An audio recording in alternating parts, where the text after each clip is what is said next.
രാമായണം കൊണ്ട് ഇനിയുള്ള കാലഘട്ടത്തിൽ കാര്യമുള്ളൂ. കാരണം ഇനിയുള്ള തലമുറ എന്ന് പറയുന്നത് വളരെയധികം അസ്വസ്ഥ ചിത്തരാണ്. അത് നമ്മൾ മനസ്സിലാക്കണം. നമ്മൾ വളർന്ന ഒരു സാഹചര്യം അല്ല ഇനി. നിങ്ങൾ നോക്കും, മനുഷ്യന് എല്ലാ സുഖങ്ങളും കിട്ടാൻ തുടങ്ങിക്കഴിഞ്ഞാൽ മനസ്സിന് തൃപ്തി വരില്ല, സന്തോഷമുണ്ടാവില്ല. മനസ്സിലായില്ലേ? അപ്പം എത്രമാത്രം സന്തോഷമില്ലാത്ത, തൃപ്തിയില്ലാത്ത ജീവിതമാണോ അത്ര അസ്വസ്ഥമാണ് മനസ്സ്. മനസ്സിന് എന്താണ് ഏതാണ് വേണ്ടതെന്നുള്ളത് അറിയില്ല. അതുകൊണ്ടാണ് ഇന്ന് കുട്ടികൾ വളരെയധികം ചഞ്ചലചിത്തരാവുന്നത്. ഇത് നോക്കും നിങ്ങൾ, നമുക്ക് വിഭവങ്ങൾ കൂടുന്തോറും ഏത് വേണമെന്നറിയില്ല. ഇപ്പം നിങ്ങളൊരു തുണി ഷോപ്പിൽ പോയാൽ നിങ്ങൾക്ക് ബുദ്ധിമുട്ടായി. കാരണം പല കളറിലുള്ള പല ടെക്സ്റ്റൈലുള്ള സാധനങ്ങളാണ് കിട്ടുന്നത്. ഇതിലേത് വേണം എന്നുള്ളതാണ്. അപ്പോഴേക്കും നമ്മൾ രണ്ടറ്റം മുട്ടിക്കാൻ നോക്കും, നമ്മുടെ ബഡ്ജറ്റും നമ്മുടെ ഇഷ്ടവും. ഇത് രണ്ടും കൂടെ എങ്ങനെ ചേർക്കാൻ പറ്റും എന്നുള്ളതാണ് നമ്മൾ നോക്കുന്നത്. അതുകൊണ്ടാണ് ഒട്ടുമുക്കാൽ കടയിൽ ചെല്ലുമ്പോൾ ആദ്യം തന്നെ ചോദിക്കും, നിങ്ങളെ ബഡ്ജറ്റ് എത്രയാണെന്ന്. എന്നിട്ട് വേണം, അല്ലാതെ വല്ലാതെ നോക്കിയിട്ട് സമയം കളഞ്ഞിട്ട് എന്താ കാര്യം? ഇതുപോലെയാണ് ഓരോ കാര്യവും. ഇന്നിപ്പോൾ ഭക്ഷണം, ഒരു ഹോട്ടലിൽ പോയാൽ ഒരു 10-200 മെനു കാണുന്നത്. ഇത്രയും വിഭവങ്ങളാണ് ഉണ്ടാക്കിയിട്ടുള്ളത്. അപ്പം ഇതിലേത് ഓർഡർ ചെയ്യണം? അപ്പം ഒരുപാട് വിഭവങ്ങൾ കൂടിയാൽ മനസ്സിൻ്റെ സ്വസ്ഥത പോകും. അപ്പം ഇന്ന് സ്വസ്ഥതയില്ലാത്ത കാലാണ്. അപ്പൊ അസ്വസ്ഥമായൊരു മനസ്സിന് ജീവിതത്തിൽ ഒരിക്കലും പുരോഗതി ഉണ്ടാവില്ല. ജീവിതം ഒരിക്കലും അവർക്ക് ആസ്വദിക്കാൻ പറ്റില്ല. അപ്പൊ നമ്മൾ ഈ കാണുന്ന ഭൗതികമായതൊന്നുമല്ല യാഥാർത്ഥ്യം എന്നത് ജീവിക്കുന്നവർക്കേ മനസ്സിലാവുള്ളൂ. കാരണം പലതും കിട്ടിയിട്ടും മനസ്സിന് തൃപ്തിയില്ല. നിങ്ങൾ നോക്കൂ, ഒരു കാലഘട്ടവുമായിട്ട് താരതമ്യം ചെയ്യുമ്പോൾ ഒന്നുമില്ലായ്മയിൽ നിന്ന് ഇപ്പോഴത്തെ കാലഘട്ടത്തിലേക്ക് നോക്കുമ്പം എന്തൊക്കെയോ നമുക്കുണ്ട്. വാഹന സൗകര്യമുണ്ട്, റോഡുകളുണ്ട്, എല്ലാ സൗകര്യങ്ങളുണ്ട്, ഇഷ്ടംമാതിരി വസ്ത്രമുണ്ട്, അതുപോലെ ഭക്ഷണത്തിന് ബുദ്ധിമുട്ടില്ല, ഒന്നും ബുദ്ധിമുട്ടില്ല. എന്നാലും തൃപ്തരല്ല നമ്മൾ. എന്നാലും മനസ്സിനൊരു ധന്യതയില്ല. അപ്പം മനസ്സിനെ അങ്ങനെ തൃപ്തരാക്കാൻ ആർക്കും സാധ്യമല്ല. അപ്പം അതിനെന്താണ് വഴി? ഇവിടെയാണ് നമുക്ക് ആത്മീയത, ആധ്യാത്മികത. അപ്പൊ ഈ ആത്മീയത എന്താണ്? മനസ്സിനെ നമ്മൾ പരിശീലിപ്പിച്ചെടുക്കുകയാണ്. മനസ്സിനെ നമ്മൾ ട്രെയിൻ ചെയ്തെടുക്കുകയാണ്.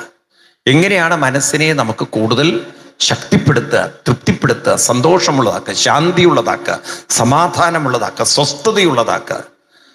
അത് നിങ്ങൾക്ക് ബാഹ്യമായി എന്തുണ്ടായിട്ടും കാര്യമില്ല. അതിന് ചില സാധനാ പരിശീലനം വേണം, അനുഷ്ഠാനശീലം വേണം. ഇതാണ് നമ്മുടെ തലമുറകൾക്ക് ഇന്നില്ലാത്തതും. അനുഷ്ഠാനങ്ങളില്ല. ഇനി ഉണ്ടെങ്കിൽ തന്നെ അവർക്കത് എന്തിനാണ് ഏതാണെന്നുള്ളത് അറിയില്ല. ഇവിടെയാണ് നമുക്ക് ഇതിനെക്കുറിച്ച് വേണ്ടത്ര അവബോധം, അറിവുണ്ടാവേണ്ടത്. എന്താണ് അറിവുണ്ടാവേണ്ടത്? നമ്മളിപ്പോൾ എത്ര നാമം ചൊല്ലിയാലും മനസ്സ് ഒരിടത്ത് പിടിച്ചു നിർത്താൻ പറ്റില്ല. നാമം ചൊല്ലിക്കോളൂ, നല്ലതാണ്, നാമം ചൊല്ലിക്കോളൂ എന്നൊക്കെ പറയാൻ എളുപ്പമാണ്. പക്ഷെ നാമം ചൊല്ലുമ്പോൾ മനസ്സ് നിൽക്കണ്ടേ? ഇതെന്തുകൊണ്ട് നിൽക്കുന്നില്ല? നിങ്ങളൊക്കെ വീട്ടിൽ പുട്ട് ചുടുന്നവരാണ്. ഈ പുട്ട് ചുടണമെങ്കിൽ കുറ്റിക്കകത്തൊരു ചില്ല് വെക്കണം. ആ ചില്ല് വെക്കാതെ നിങ്ങൾ പൊടി നിറച്ച് നോക്കൂ. അടിയിൽ ചില്ല് വെക്കാതെ നിങ്ങൾ പൊടി നിറച്ചാൽ എന്താ ഉണ്ടാവുക? ഒന്നും ഉണ്ടാവില്ല. പുട്ട് അതിൽ നിൽക്കില്ല, ആ പൊടി അതിൽ പിടിച്ചു നിൽക്കില്ല. ഇതുപോലെയാണ് ഇപ്പം നമ്മൾ നാമം ചൊല്ലുന്നുണ്ടെങ്കിലും ഒന്നും മനസ്സിൽ നിൽക്കുന്നില്ല. മനസ്സ് ചെതറിപ്പോകുന്നു, മനസ്സ് പതറിപ്പോകുന്നു, മനസ്സ് എവിടെയൊക്കെയോ പോകുന്നു. ഇവിടെയാണ് നമ്മൾ ഈ സത്സംഗങ്ങളിലൂടെ കേൾക്കുമ്പോൾ മനസ്സിലാവും ഇതിനെല്ലാം കാരണം ഉള്ളിൽ നേരത്തെ അടിഞ്ഞുകൂടി കിടക്കുന്ന വാസനകളാണ്. അത് പോവും, അത് കാലം കൊണ്ട് പോവും, ജപിച്ചുകൊണ്ടേയിരുന്നാൽ പോവും, ഇല്ലേ? ഇപ്പം നമ്മൾ ഈ വഴിയിലൊക്കെ നോക്കിക്കഴിഞ്ഞാൽ കണ്ടിന്യൂസ്ലി മഴ പെയ്തു കഴിഞ്ഞാൽ അവിടെ വഴുക്കൽ പിടിക്കും, ഇല്ലേ? ആ വഴുക്കൽ അത് മഴ പെയ്ത് പിടിക്കുന്ന. എന്നാൽ നിങ്ങൾ ബ്ലീച്ചിങ് പൗഡറോ അല്ലെങ്കിൽ കുറച്ച് കുമ്മായം പോലുള്ള സാധനങ്ങളോ അങ്ങനെ എന്തെങ്കിലും ഇട്ട്, അല്ലെങ്കിൽ നല്ല പവർഫുൾ ആയിട്ടുള്ള പമ്പ് എടുത്തിട്ടൊന്ന് പ്രഷർ പമ്പ് ഇട്ട് അടിച്ചു കഴിഞ്ഞാൽ ആ വഴുക്കൽ പോകുന്ന പോലെ നമ്മളും ഇവിടെ നാമം ജപിച്ചുകൊണ്ടേയിരുന്നാൽ മനസ്സിന് ശുദ്ധീകരണം കിട്ടും. അപ്പം അതിനൊരിത്തിരി ക്ഷമ വേണം, സഹനശക്തി വേണം, കാത്തിരിക്കാനുള്ളൊരു മനസ്സ് വേണം. മനസ്സിലായില്ലേ? ആ മനസ്സ് ഇല്ലാത്തവർ ചോദിക്കും, ഓ നാമം ചൊല്ലിയിട്ട് ഇപ്പം എന്താ കാര്യം, മനസ്സെവിടെ നിൽക്കുന്നില്ല. അപ്പം ആദ്യമേ മനസ്സ് നിൽക്കുന്നില്ല എന്നുള്ളത് കൊണ്ട് എനിക്കിത് പറ്റില്ല എന്നുള്ള രീതിയിൽ അവരിത് ഉപേക്ഷിച്ചു പോകും. അങ്ങനെയാണ് കുറേ പേര് ആത്മീയതയിൽ തുടക്കത്തിൽ തന്നെ നിൽക്കുന്നത്. മനസ്സിലാവുണ്ടല്ലോ? അപ്പം അതുകൊണ്ട് ഇതൊക്കെ ഒന്ന് മനസ്സിലാക്കിക്കൊണ്ട് നമ്മൾ ജീവിതത്തെ കൊണ്ട് നടക്കാൻ സാധിക്കണമെങ്കിൽ നമുക്ക് അറിവ് വേണം. ഇപ്പം രാമായണം നമുക്ക് തരുന്നത് അത്തരത്തിലുള്ളൊരു അറിവാണ്. നിൽക്കട്ടെ, നമുക്ക് രാമായണത്തിലേക്ക് കടക്കാൻ. നമ്മളിപ്പോൾ എത്തിയിരിക്കുന്നത് ആരണ്യകാണ്ഡത്തിൽ രാമൻ ശരഭംഗാശ്രമത്തിലും അതുപോലെ സുതീഷ്ണാശ്രമത്തിൽ അഗസ്ത്യാശ്രമത്തിലൊക്കെയാണ് എത്തി നിൽക്കുന്നത്. ഞാൻ നേരത്തെ പറഞ്ഞത് ഒന്നുകൂടി ആവർത്തിക്കുകയാണ്, പലരും നേരത്തെയുള്ള ക്ലാസ്സിൽ ഇല്ലാത്തതുകൊണ്ട്. ഈ നാട്ടിൽ, അതായത് നമ്മുടെ ഭാരതത്തിൽ, നമ്മുടെ ഭരണഘടനയിൽ എഴുതി വെച്ചൊരു വാക്കാണ് മതേതരത്വം. എന്താണ് ഇത്? ഏറ്റവും അപകടം പിടിച്ചൊരു വാക്കാണ്. വാസ്തവത്തിൽ നമുക്ക് മതേതരത്വമല്ല വേണ്ടിയിരുന്നത്. മതേതരത്വം എന്ന വാക്കല്ല നമുക്ക് വേണ്ടത്. എന്താണ് വേണ്ടതെന്നറിയോ? എന്ത് വാക്കാണ് നമുക്ക് വേണ്ടത്? ഭാരതത്തിൻ്റെ വാക്ക് മതേതരത്വം എന്നല്ല. ഭാരതത്തിൻ്റെ ശബ്ദം അധ്യാത്മകത്വം എന്നാണ്. എന്താണ്? ഉറക്കെ പറയൂ. അധ്യാത്മകത്വം. അപ്പം ഇത് രണ്ടും നിങ്ങൾക്ക് അറിയണം. മതേതരത്വം എന്ന് പറഞ്ഞാൽ എന്താണ്, അധ്യാത്മകത്വം എന്ന് പറഞ്ഞാൽ എന്താണ്. നമ്മുടെ രാമായണം എങ്ങനെയുള്ള കൃതിയാണ്? രാമായണം എങ്ങനെയുള്ളൊരു കൃതിയാണ്? അധ്യാത്മരാമായണമാണ്. പറയൂ, അധ്യാത്മരാമായണം. അപ്പം അധ്യാത്മരാമായണം എന്ന് പറയുന്നത് എന്താണ് ഇവിടെ അർത്ഥമാക്കുന്നത്? അധ്യാത്മം എന്ന് പറയുന്നത് എന്താണ് അർത്ഥമാക്കുന്നത്? അധ്യാത്മം എന്ന് പറഞ്ഞാൽ അതല്ലേ നമ്മുടെ ഒരു കുഴപ്പം, അർത്ഥം അറിയില്ലല്ലോ. അധ്യാത്മം എന്ന് പറഞ്ഞാൽ എന്താ അർത്ഥം? അറിയുന്നവർ എത്ര പേരുണ്ട്? അധ്യാത്മം എന്ന് പറഞ്ഞാൽ എന്താ അർത്ഥം? ആത്മാവിനെ സംബന്ധിച്ച്, അല്ലെങ്കിൽ അവനവനെ സംബന്ധിച്ച്. അപ്പം അധ്യാത്മം എന്ന് പറഞ്ഞാൽ അവനവനെ സംബന്ധിച്ചാണ്, തൻ്റെ അന്തരാത്മാവിനെ സംബന്ധിച്ചാണ്. അപ്പം ഭാരതീയർക്ക് പറയാനുള്ളത് എന്താണ്? അധ്യാത്മത്വം എന്ന് പറഞ്ഞാൽ എന്താ അർത്ഥം? അതായത് ഓരോ വ്യക്തിയും പൂർണ്ണരാവാൻ യോഗ്യരാണ്. ആരാവാൻ? നമ്മൾ പൂർണ്ണരാണ്. പക്ഷെ ഇപ്പം നമ്മളോട് പൂർണ്ണത എന്ന് പറഞ്ഞാൽ നിങ്ങൾ ഇവിടെ ഇട്ടിട്ട് പോകും. നിങ്ങൾ പറയും എന്ത് പൂർണ്ണത? ഇപ്പം നമ്മൾ ഒരു തുള്ളി വെള്ളത്തോട് പറയാണ് നീ പൂർണ്ണനാവാൻ, നീ പൂർണ്ണതയാണ്. പക്ഷെ അങ്ങനെ പറഞ്ഞാൽ പൂർണ്ണതയാവില്ല. അപ്പം അതിന് പൂർണ്ണത കൈവരിക്കണമെങ്കിൽ അതെവിടെ എത്തണം? കടലിലെത്തണം. ഇതുപോലെ നമ്മളൊക്കെ പൂർണ്ണത കൈവരിക്കാൻ യോഗ്യരാണ്. അപ്പം ആ പൂർണ്ണത കൈവരിക്കണമെങ്കിൽ എന്ത് വേണം? അതിന് നമുക്ക് ക്ഷമാശീലം, സഹനശക്തി, ത്യാഗമനസ്സ്, കുറേ യോഗ്യത മനസ്സിന് വേണം. അപ്പം മനസ്സിന് ഇതൊന്നുമില്ല, മനസ്സ് വളരെ ചഞ്ചലമാണ്, വളരെ പ്രക്ഷുബ്ധമാണ്, അസ്വസ്ഥതമാണ് എങ്കിൽ പൂർണ്ണത കൈവരിക്കൽ അത്ര എളുപ്പമല്ല. അപ്പം മനസ്സിന് അത്തരത്തിലുള്ളൊരു യോഗ്യത ഉണ്ടാവാൻ, മനസ്സിന് അത്തരത്തിലുള്ളൊരു ക്വാളിറ്റി ഉണ്ടാവാൻ എന്ത് വേണം? സാധന വേണം. എന്ത് വേണം? അപ്പം ഹിന്ദുക്കൾ പഠിച്ചിരിക്കേണ്ട രണ്ട് വാക്കുകളാണ്. അധ്യാത്മം എന്ന വാക്കിൻ്റെ ഉള്ളിലുള്ള രണ്ട് വാക്കാണ് ബ്രഹ്മവും ധർമ്മവും. പറയൂ, ബ്രഹ്മവും ധർമ്മവും. ബ്രഹ്മം എന്ന് പറഞ്ഞാൽ പൂർണ്ണത, ധർമ്മം എന്ന് പറഞ്ഞാൽ അത് പ്രാപിക്കാനുള്ള സാധന. അപ്പം നമ്മൾ ഓരോരുത്തരും ഒരു കൃത്യനിഷ്ഠയോടുകൂടിയിട്ട് കുറച്ച് അനുഷ്ഠാനങ്ങൾ ചെയ്യുകയാണെങ്കിൽ കാലേന ആത്മനി വിന്ദതി നഹി. ഭഗവാൻ പറയും, ജ്ഞാനേന സദൃശം പവിത്രമിഹ വിദ്യതേ തത്സ്വയം കാല യോഗസംസിദ്ധ കാലേനാത്മനി വിന്ദതി. ഗീത 4:38. അവിടെ കൃഷ്ണൻ പറയുന്നതാണ് കാലേന ആത്മനി വിന്ദതി. കാലം കൊണ്ട് നിങ്ങൾ ആത്മാവിനെ കൈവരിക്കും, പൂർണ്ണത കൈവരിക്കും. അപ്പം അതിനുള്ളൊരു സാധനാനുഷ്ഠാനം നമ്മുടെ ജീവിതത്തിൽ ഉണ്ടാവണം. അപ്പം ഈ രണ്ട് വാക്കുകൾ നിങ്ങൾ മറക്കരുത്. ഏതൊക്കെ? ബ്രഹ്മവും ധർമ്മവും. എന്താണ് വാക്ക്? ഇതാണ് എൻ്റെ ജീവിതം. ബ്രഹ്മത്തെ പ്രാപിക്കണം, ധർമ്മത്തെ അനുഷ്ഠിക്കണം. ബ്രഹ്മത്തിൽ എത്തിച്ചേരണം, ബ്രഹ്മത്തിൽ പൂർണ്ണതയിലെത്തണം, അതിന് ധർമ്മം അനുഷ്ഠിക്കണം. എന്താ എൻ്റെ ധർമ്മം? സാധനാനുഷ്ഠാനം ചെയ്യുക. ഇത്രയും മതി, ഇത്രയും ഉറപ്പിച്ചാൽ മതി. ഇതിൻ്റെ പേരാണ് അധ്യാത്മകത്വം. എന്താണ്? എന്നാൽ മതേതരത്വം ഇതിൻ്റെ നേരെ വിപരീതമാണ്. മതേതരത്വം എന്നത് ഭാരതത്തിൻ്റെ ശാപമാണ്. അതാണ് കോൺസ്റ്റിറ്റ്യൂഷനിൽ ഇവർ കുത്തിത്തിരികിയിരിക്കുന്നത്, പ്രിയാമ്പിളിൽ കുത്തിത്തിരികിയിരിക്കുകയാണ്. ശരിക്കും പ്രിയാമ്പിൾ എന്ന് പറയുന്ന ഭരണഘടനയുടെ ഫസ്റ്റ് പീസ് ഒരിക്കലും കോൺസ്റ്റിറ്റ്യൂഷൻ്റെ ഭാഗം ഒരിക്കലും അമെൻഡ് ചെയ്യാൻ പാടില്ല. പക്ഷേ ഇന്ദിരാഗാന്ധിയുടെ സമയത്ത് അവർക്ക് അമെൻഡ് ചെയ്യാൻ പറ്റി, കാരണം ആരും ചോദിക്കാനും പറയാനുണ്ടായിരുന്നു. അപ്പോൾ അതിലെഴുതി വെച്ചിരിക്കുകയാണ് സോഷ്യലിസ്റ്റാണ്, നമ്മൾ സെക്യുലറാണ്. സെക്യുലർ എന്നുള്ള വാക്ക്, മതേതരത്വം എന്നുള്ള വാക്ക് അങ്ങനെയാണ് കയറ്റിയത്. മനസ്സിലായില്ലേ? ഈ മതേതരത്വം എന്നുള്ള വാക്ക് ഇന്ത്യയുടെ ശാപമാണ്. എന്തുകൊണ്ട്? മതേതരത്വം എന്ന് പറഞ്ഞാൽ അതിനർത്ഥം, മതേതരത്വം എന്ന് പറഞ്ഞാൽ എന്താ അർത്ഥം? മതവിശ്വാസമുള്ളവരാവുക. എന്താണ്? അധ്യാത്മകത്വം എന്ന് പറഞ്ഞാലോ, അധ്യാത്മകത്വം മതേതരത്വം വ്യത്യാസമല്ല. മതേതരത്വം എന്ന് പറഞ്ഞാൽ മതവിശ്വാസികളാവുക. ആരാവുക? ഇത് മതവിശ്വാസമല്ല, ഇത് ഓരോരുത്തരും ബ്രഹ്മമാണ്, അതിന് ധർമ്മം അനുഷ്ഠിക്കുക. അവിടെ ആരെയും മതം നോക്കുന്നില്ല.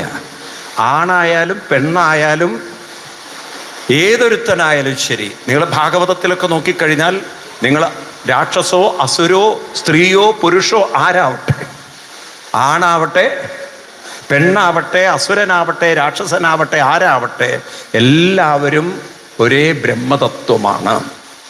നാരായണീയത്തിൻ്റെ ഫസ്റ്റ് ശ്ലോകം അതല്ലേ പറയുന്നത്? എല്ലാവരും എന്താണ്? ബ്രഹ്മമാണ്. അപ്പം ആ സാന്ദ്രാനന്ദാവബോധം, അപ്പം അതിലേക്കാണ് നമ്മളെ പടിപടിയായി ഉയർത്തുന്നത്. അതിൻ്റെ പേരാണ് അധ്യാത്മകത്വം. പറയൂ. എന്നാൽ മതേതരത്വോ?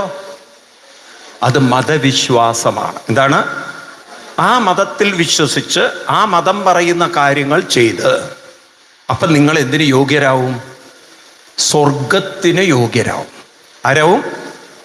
എനിക്ക് വളരെ വിഷമം തോന്നിയിട്ടുള്ളത് ഇതാണ് ഗവൺമെൻറ് എന്താണ് പ്രചരിപ്പിക്കുന്നത്. ഈ നിങ്ങൾ മനസ്സിലാക്കിയിട്ടുണ്ടാവും, ക്രിസ്ത്യൻസിനും സ്വർഗമുണ്ട്, മുസ്ലിംസിനും സ്വർഗമുണ്ട്. ഈ മുസ്ലിംസിൻ്റെ സ്വർഗത്തിലേക്ക് ഹിന്ദുക്കൾക്ക് പ്രവേശനമില്ല. മുസ്ലിങ്ങളുടെ സ്വർഗത്തിലേക്ക് ഹിന്ദുക്കൾക്കും ക്രിസ്ത്യൻസിനും പ്രവേശനമില്ല. അറിയോ നിങ്ങൾക്ക്? അറിയില്ല? കേട്ടിട്ടില്ല?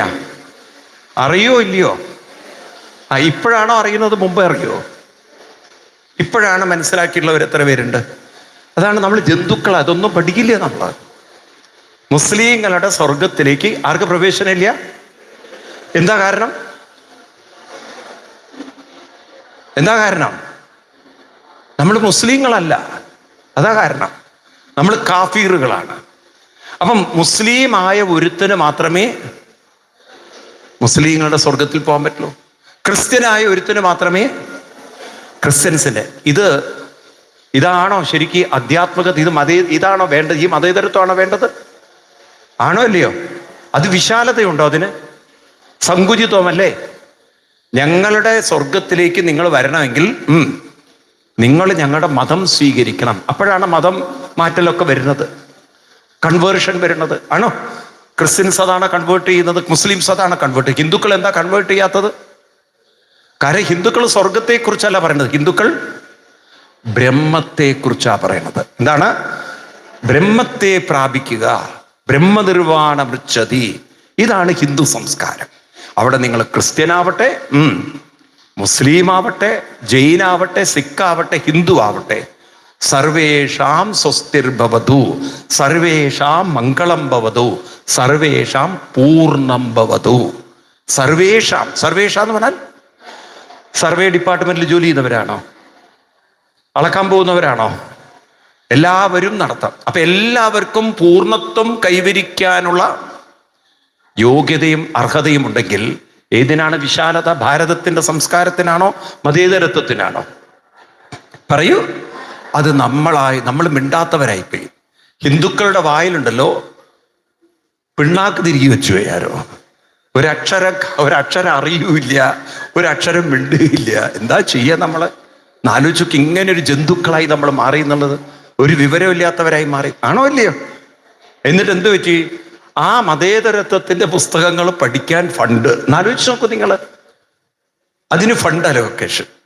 എന്നാൽ ഹിന്ദുവിൻ്റെ ഈ അധ്യാത്മശാസ്ത്രം ഇത്ര വിശാലമായിട്ടുള്ള, ഇത്രയും മഹത്തായിട്ടുള്ള ഒരു ദർശനത്തെ പഠിപ്പിക്കാൻ ശ്രമിച്ചാൽ അത് വർഗീയത. ഈ രാഷ്ട്രീയക്കാരുണ്ടാക്കിയ പ്രശ്നമാണത്.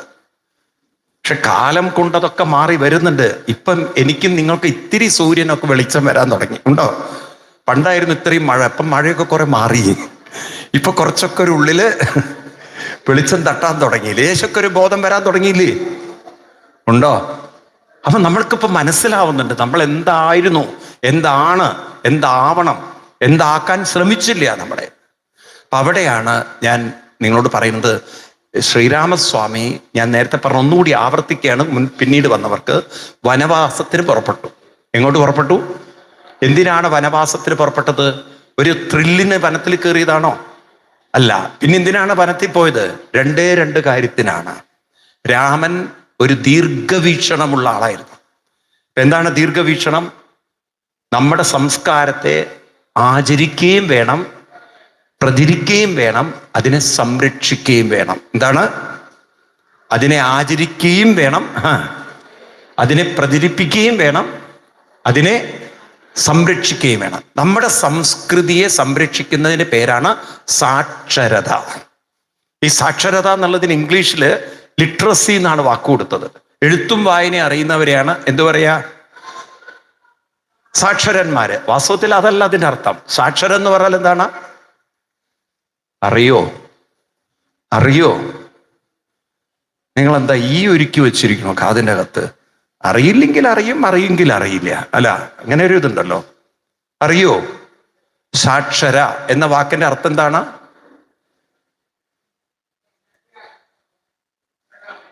സാക്ഷര എന്ന് പറഞ്ഞാൽ എന്താ അർത്ഥം? നിങ്ങൾ ഗീതയും കൂടി പഠിക്കണം, എന്നാലേ നിങ്ങൾക്ക് മനസ്സിലാവുള്ളൂ. ഞാനിതൊക്കെ എടുക്കുന്ന ഗീതയിൽ നിന്നാണ്.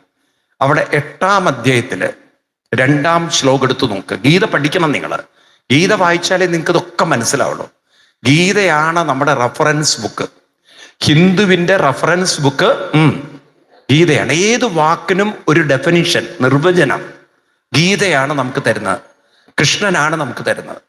അപ്പൊ അവിടെ നിങ്ങൾ 8-ാം അധ്യായത്തില് 2-ാം ശ്ലോകം എടുത്താൽ അവിടെ കാണാം. ആരുടെങ്കിലും കയ്യിലുണ്ടോ ഗീത? ഗീതയെ കൊണ്ടുവന്നു എന്ന് പറയരുത്. ഞാൻ ആരുടെങ്കിലും കയ്യിൽ ഗീത ഉണ്ടോ എന്ന് എവിടെ ചോദിച്ചപ്പോൾ പറഞ്ഞു, ഇതേ ഇവിടെ ഇരിക്കുന്നുണ്ടെന്ന്. കൂടെ ഇരിക്കുന്ന ആളല്ല ഗീത. ആ ഗീതയല്ല ഉദ്ദേശിച്ചത്, ഇവിടെ ഭഗവത്ഗീതയാണ് ഉദ്ദേശിച്ചത്. ആരുടെങ്കിലും കയ്യിലുണ്ടോ? എന്താണ് ശ്ലോകം? അക്ഷരം ബ്രഹ്മ. അത്രയും ഓർത്താൽ മതി നിങ്ങൾ. അക്ഷരം ബ്രഹ്മ. അടുത്ത വരി നോക്കൂ. സ്വഭാവോ അധ്യാത്മം. സ്വഭാവം, അവനവന്റെ ഭാവത്തെയാണ് അധ്യാത്മം എന്ന് പറയുക. സ്വഭാവം. അക്ഷരം എന്ന് പറഞ്ഞാൽ ബ്രഹ്മം, പൂർണ്ണം എന്നർത്ഥം. അപ്പൊ പൂർണ്ണമായതിനെയാണ് എന്തു പറയാ? ബ്രഹ്മം എന്ന് പറയാ. അത് തന്നെയാണ് അക്ഷരം. അപ്പൊ എന്താണ് നമ്മൾ നേരത്തെ ഒരു വാക്ക് പറഞ്ഞത്? സാക്ഷരൻ. അക്ഷര, സാക്ഷരൻ. അവരാണ് അക്ഷരത്വത്തെ നേടിയത്. ആരാണ് സാക്ഷരന്മാര്? ആരാണ് സാക്ഷരന്മാര്? എനിക്ക് ബ്രഹ്മതത്വമാണ് പ്രാപിക്കേണ്ടതെന്ന് മനസ്സിലാക്കി അതിന് ധർമ്മമനുഷ്ഠിക്കുന്നവരെയാണ് സാക്ഷരന്മാര്. ഇപ്പൊ 2 കാര്യമാണ് സാക്ഷരന്മാർക്ക്. അവർക്ക് പ്രാപിക്കേണ്ടത് ബ്രഹ്മമാണെന്നും അതിനനുഷ്ഠിക്കേണ്ടത് ധർമ്മമാണെന്നുള്ള ബോധമുള്ളവരെയാണ് സാക്ഷരന്മാര്. എന്നാൽ അതിന് വിപരീതമായി സ്വർഗത്തിലേക്ക് റിക്രൂട്ട് ചെയ്യുന്ന ആളുകളെ വിളിക്കുന്ന പേരാണ്, മതം പഠിപ്പിക്കുന്ന ആളുകളെ വിളിക്കുന്ന പേരാണ് രാക്ഷസൻ. രാക്ഷസൻ എന്ന് പറഞ്ഞാൽ ആരാണ്? ബ്രഹ്മമല്ല സ്വർഗമാണ് നേടേണ്ടതെന്ന് പഠിപ്പിക്കുന്നവരൊക്കെ എന്താ പറയുന്നത്? രാക്ഷസന്മാരാണ്. അപ്പൊ നമ്മുടെ കേരളത്തിൽ ധാരാളം ആരുണ്ട്? ഇത് പറയാനുള്ള ഒരു ധൈര്യം നിങ്ങൾക്കുണ്ടോ? ഇത് പറയാനുള്ള ഒരു ധൈര്യം ഉണ്ടോ നിങ്ങൾക്ക്? എത്ര പേർക്കുണ്ട്? അവിടെയാണ് നമ്മൾ ഹിന്ദു സംസ്കാരത്തിന്റെ മഹത്വം ലോകം അറിയുന്നത്. സ്വർഗത്തിലേക്ക് പോകണം എന്ന് പറയുന്നവര് ഉറക്കെ പറയും. നിങ്ങൾ രാവിലെ കഴിച്ചില്ലേ 5-6 ഇഡ്ഡലി? അതിന്റെ ശക്തിയെങ്കിലും പുറത്തേക്ക് വരട്ടെ. നിങ്ങളൊന്ന് ഉപ്പുമാവാണോ കഴിച്ചത്? തൊണ്ട കെട്ടിയിട്ടുണ്ടോ? ഉറക്കെ പറയുമെന്ന്. സ്വർഗത്തിലേക്കാണ് പോവേണ്ടതെന്ന് പ്രചരിപ്പിക്കുന്നവര് അങ്ങനെ ഉറക്കെ പറയും. അങ്ങനെ ഹിന്ദുക്കൾ ഉറക്കെ പറഞ്ഞ് ചിരിക്കണം. ബ്രഹ്മത്തെയാണ് പ്രാപിക്കേണ്ടതെന്ന് മനസ്സിലാക്കി ധർമ്മം അനുഷ്ഠിക്കുന്നവര് സാക്ഷരന്മാരാണ്. അപ്പൊ ഇവിടെ ഇപ്പൊ ആരാ കുറവുള്ളത്? സാക്ഷരന്മാര് കുറവൊക്കെ ബുദ്ധുക്കളാണ്. നമ്മളെപ്പോലുള്ള പോത്തുകളായിപ്പോയെല്ലാം. ഒരു വിവരം വേണ്ടേ? ഇതൊന്നും മനസ്സിലാക്കണില്ല, ആരും പറഞ്ഞു തരുന്നില്ല. ഇപ്പൊ നമ്മുടെ ഒരു അവസ്ഥ എന്താ വെച്ചാൽ, ഒരു പോത്തിന്റെ പിന്നാലെ മറ്റൊരു പോത്ത് പോകുന്ന പോലെ നമ്മളങ്ങനെ പോവുകയാണ്. ഇതാണ് ഇപ്പൊ ഹിന്ദുവിന്റെ അവസ്ഥ. ഇതൊന്നൊരു മാറ്റം വേണ്ടേ? വേണോ വേണ്ടയോ? അതിനാണ് നമ്മൾ ഇതൊക്കെ ഒന്ന് പഠിക്കുന്നത്. അപ്പൊ ഇവിടെ രാമൻ കാട്ടിലേക്ക് പോയത് എന്തിനാണ്? സാക്ഷരന്മാരെ സംരക്ഷിക്കുകയും വേണം, രാക്ഷസന്മാരെ ഇവിടുന്ന് നിഗ്രഹിക്കുകയും വേണം. ഇത് പറഞ്ഞിട്ട് നാളെ നിങ്ങൾ വാളെടുത്ത് പുറത്തിറങ്ങണ്ട, രാമന്റെ കാലത്തിലൊക്കെ. അപ്പൊ ഇന്ന് നമ്മൾ ഇത് പ്രചരിപ്പിക്കണം. ഇതാണ് ഭാരത സംസ്കൃതി. ഭാരത സംസ്കാരം എന്ന് പറഞ്ഞത് സാക്ഷര സംസ്കാരമാണ്. അത് രാക്ഷസ സംസ്കാരമല്ല. അത് നിങ്ങളോട് ഇന്ന മതത്തിൽ വരണം എന്ന് പറയില്ല. അത് നിങ്ങളോട് മതത്തിൽ പറഞ്ഞ കാര്യം ചെയ്താൽ മതി എന്ന് പറയില്ല. അത് നിങ്ങളോട് പറഞ്ഞില്ല എന്താണ് മരിച്ചു കഴിഞ്ഞാൽ സ്വർഗത്തിലേക്ക് പോകും നിങ്ങളോട് പറയുന്നില്ല. നിങ്ങളോട് പറയുന്നത് ഇവിടെ ജീവിച്ചിരിക്കുമ്പോൾ തന്നെ സാധന ചെയ്താൽ എന്ത് കൈവരിക്കാം? എന്ത് കൈവരിക്കാം? പൂർണ്ണത, ബ്രഹ്മത്വം. ഈ വാക്കുകളൊന്നും മറക്കരുത്. പൂർണ്ണമത പൂർണ്ണമിതം പൂർണ്ണാത് പൂർണ്ണമുദശ്യതേ പൂർണ്ണസ്യ പൂർണ്ണമാദായ പൂർണ്ണമേവ അവശിഷ്യത. ശരിക്കും അതാണ് നിയമം, അതാണ് സയൻസ്. നിങ്ങൾ നോക്കൂ, ഒരു സീറോയിൽ നിന്ന് നമ്മൾ ഇത് കണക്ക് നോക്കിക്കഴിഞ്ഞാൽ 0-ൽ നിന്നാണ് തുടങ്ങുന്നത് സംഖ്യ, അല്ലേ? 0 എന്ന് പറഞ്ഞാൽ അർത്ഥം എന്താണ്? 0-ന്റെ വില എത്രയാ? 0 എന്ന് പറഞ്ഞാൽ എത്രയാ വില? 0 എന്ന് പറഞ്ഞാൽ എത്രയാ വില? ഒന്നുമില്ല എന്നാണോ? അതാണ് നമ്മൾ പൊട്ടന്മാരായി പോയത്. സത്യം, നമ്മൾ അങ്ങനെയാ പൊട്ടന്മാരായി പോയത്. 0 എന്ന് പറഞ്ഞാൽ വിലയില്ലാത്തതല്ല. 0 എന്ന് പറഞ്ഞാൽ വിലമതിക്കാൻ പറ്റാത്തത്. എന്താണ്? വിലമതിക്കാൻ പറ്റില്ല. അത്രയും വിലയുള്ളതാണ് ഏത്? 0. 0 എന്ന് പറഞ്ഞാൽ ഇൻഫിനിറ്റ് ഫിഗർ എന്നാണ് അതിനർത്ഥം. അല്ലാതെ വിലയില്ലാത്തതല്ല 0. നമ്മൾ അങ്ങനെ 0 ആയിപ്പോയി. അതുകൊണ്ടാണ് ഈ ആചാര്യന്മാരുടെയൊക്കെ പേരിന്റെ മുന്നിൽ പൂജ്യതർ എന്നാണ്, പൂജിതർ എന്ന് പറയുന്നത്. അവർ പൂജ്യരാണ്. പൂജ്യരെന്ന് പറഞ്ഞാൽ ഒന്നിനും കൊള്ളാത്തവരെന്നാണ്. അപ്പൊ നിങ്ങൾ പറഞ്ഞ പ്രകാരം അങ്ങനെയാവുമല്ലോ അർത്ഥം. ഒന്നിനും കൊള്ളരുത്താത്തവരാണോ അങ്ങനെ? പൂജ്യസ്വാമി പറഞ്ഞാൽ എന്താ? ഒരു പൊട്ടൻ സ്വാമി എന്നാണ് അർത്ഥം. ആണോ? ഒന്നിനും കൊള്ളരുതാത്തവൻ എന്നാണ് അർത്ഥം. അപ്പൊ പൂജ്യൻ എന്ന് പറഞ്ഞാൽ അർത്ഥം ഏറ്റവും ശ്രേഷ്ഠൻ, വിലമതിക്കാൻ പറ്റാത്തത്, വില കൽപ്പിക്കാൻ പറ്റാതെ അത്രയും വിലയുള്ളതിനെയാണ് എന്ത് പറയാ? 0 എന്നുള്ളത്. ആ 0-ൽ നിന്നാണ് 1, പിന്നെ അതിൽ നിന്ന് 2, അതിനോട് 1 ചേർത്ത് കഴിഞ്ഞാൽ അങ്ങനെ പോയി. 1-നോട് 1 ചേർത്താൽ 2, 2-നോട് 1 ചേർത്താൽ 3, 3-നോട് അങ്ങനെ ചേർത്താൽ 9-നോട് 1 ചേർത്താൽ വീണ്ടും എവിടേക്കാ എത്തുന്നത്? 0-ലേക്ക് തന്നെ എത്തുന്നത്. അപ്പൊ 0-ൽ നിന്ന് ആരംഭിക്കുന്നത് വീണ്ടും 0-ലേക്കാണ്. പൂർണ്ണതയിൽ നിന്ന് ആരംഭിക്കുന്നതെല്ലാം പൂർണ്ണതയിലേക്കാണ്. എനർജിയിൽ നിന്ന് വന്നതെല്ലാം, ഇതല്ലേ ഫിസിക്സും പഠിപ്പിക്കുന്നത്. അപ്പൊ ഇതിനല്ലേ കുറേയും കൂടി ഒരു താത്വികമായിട്ടുള്ള ഒരു വ്യക്തതയുള്ളത്. ആണോ? സ്വർഗമാണോ? സ്വർഗത്തിന് എവിടെയാണ്? എന്താ തെളിവുള്ളത്? നമ്മൾക്ക് നോക്കും, മറ്റത് തെളിയിക്കാൻ അധികം പ്രയാസമില്ല. ഞാൻ രാവിലെ പറഞ്ഞ ഒന്നുകൂടി ഓർമ്മിപ്പിക്കുകയാണ്. നമ്മൾ ശ്വസിക്കുന്ന വായു അന്തരീക്ഷത്തിലെ വായുവിന്റെ ഒരു ഭാഗമാണ്. ആണോ? ആണോ? അത് മരിച്ചു കഴിഞ്ഞാൽ അന്തരീക്ഷത്തിലെ വായുവിലേക്ക് ചേരും ഈ ശരീരത്തിലുള്ള വായു. ആണോ? ആണോ? അപ്പൊ നമ്മൾ മനസ്സിലാക്കണം, ഓരോരുത്തരുടെ ഉള്ളിലുമുള്ള വായുമണ്ഡലം അല്ലെങ്കിൽ വായു അന്തരീക്ഷത്തിലെ ഒരു പൂർണ്ണ വായുവുമായി ബന്ധപ്പെട്ട. ഇനി നമ്മുടെ ശരീരത്തിലെ ചൂട് അന്തരീക്ഷത്തിലെ ചൂടുമായി ബന്ധപ്പെട്ടതാണ്. ആണോ? ആണോ? ഓരോരുത്തരുടെ ശരീരത്തിലും ചൂടിന്റെ അളവിൽ വ്യത്യാസം ഉണ്ടാവാം. ചിലർക്ക് കൂടുതലായിരിക്കാം, ചിലർക്ക് കുറവായിരിക്കാം, ചിലർക്ക് ഒട്ടും ഉണ്ടാവില്ല. അത് പിന്നെ തീർന്നതിന് തുല്യരാണ്. അപ്പൊ അങ്ങനെയുള്ളവരുണ്ടാവും. അപ്പൊ ഇതേപോലെ ഓരോരുത്തരിലുമുള്ള ആ ചൂട് അന്തരീക്ഷത്തിലെ ചൂടിന്റെ ഒരു ഭാഗമാണ്. അപ്പൊ നമ്മൾ മനസ്സിലാക്കണം, എന്ത് പരിമിതമാണോ അത് അപരിമിതത്തിന്റെ ഒരു ഭാഗമാണ്. ഇതുപോലെ നമ്മുടെ ബോധം ഒരു പൂർണ്ണ ബോധത്തിന്റെ ഭാഗമാണ്. ഇത് മനസ്സിലാക്കാൻ എന്താ ബുദ്ധിമുട്ട്? മനസ്സിലായില്ലേ? ഇപ്പൊ എന്നിലും നിങ്ങളിലും ഒക്കെ ഉള്ള ബോധം ഒരു പൂർണ്ണ ബോധത്തിന്റെ ഭാഗമാണ്. ഇത് നമുക്ക് ഉൾക്കൊള്ളാൻ സാധിച്ചാൽ അതിലേക്ക് നമ്മളെ എത്തിക്കലാണ് നമ്മുടെ ജീവിതത്തിന്റെ ധർമ്മം. മനസ്സിലാവുണ്ടോ? ഇതാണ് രാമൻ ഉൾക്കൊണ്ടത്. ഇത് ആചരിക്കാനും പ്രചരിപ്പിക്കാനും ഇത് നിലനിർത്താനുമാണ് രാമൻ എവിടേക്ക് കയറിയത്? കാട്ടിലേക്ക്. കാരണം കാട്ടിൽ ഈ സംസ്കൃതിയെ വളരാനും വികസിപ്പിക്കാനും തടസ്സം സൃഷ്ടിക്കുന്ന കുറെ രാക്ഷസ സംസ്കാരമുണ്ട്. അവരെ തകർക്കുക. അത് തകർക്കേണ്ടതുണ്ടോ? നശിപ്പിക്കേണ്ടതുണ്ടോ? ഇനി ചോദ്യം ഇതാണ്, ഈ രാക്ഷസര് അന്ന് മാത്രമാണോ ഇന്നും ഉണ്ടോ? ആരാണ്? അത് പറഞ്ഞ മിണ്ടണമില്ല.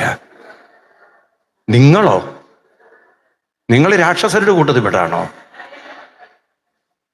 ഈ സ്വർഗത്തിലേക്കാണ് മനുഷ്യൻ പോവേണ്ടതെന്ന് പഠിപ്പിക്കുന്നവരൊക്കെ രാക്ഷസരാണ്. പൂർണ്ണതയാണ് കൈവരിക്കേണ്ടതെന്ന് പഠിപ്പിക്കുന്നതൊക്കെ സാക്ഷര സംസ്കാരമാണ്. മനസ്സിലാവുണ്ടോ നിങ്ങൾക്ക്?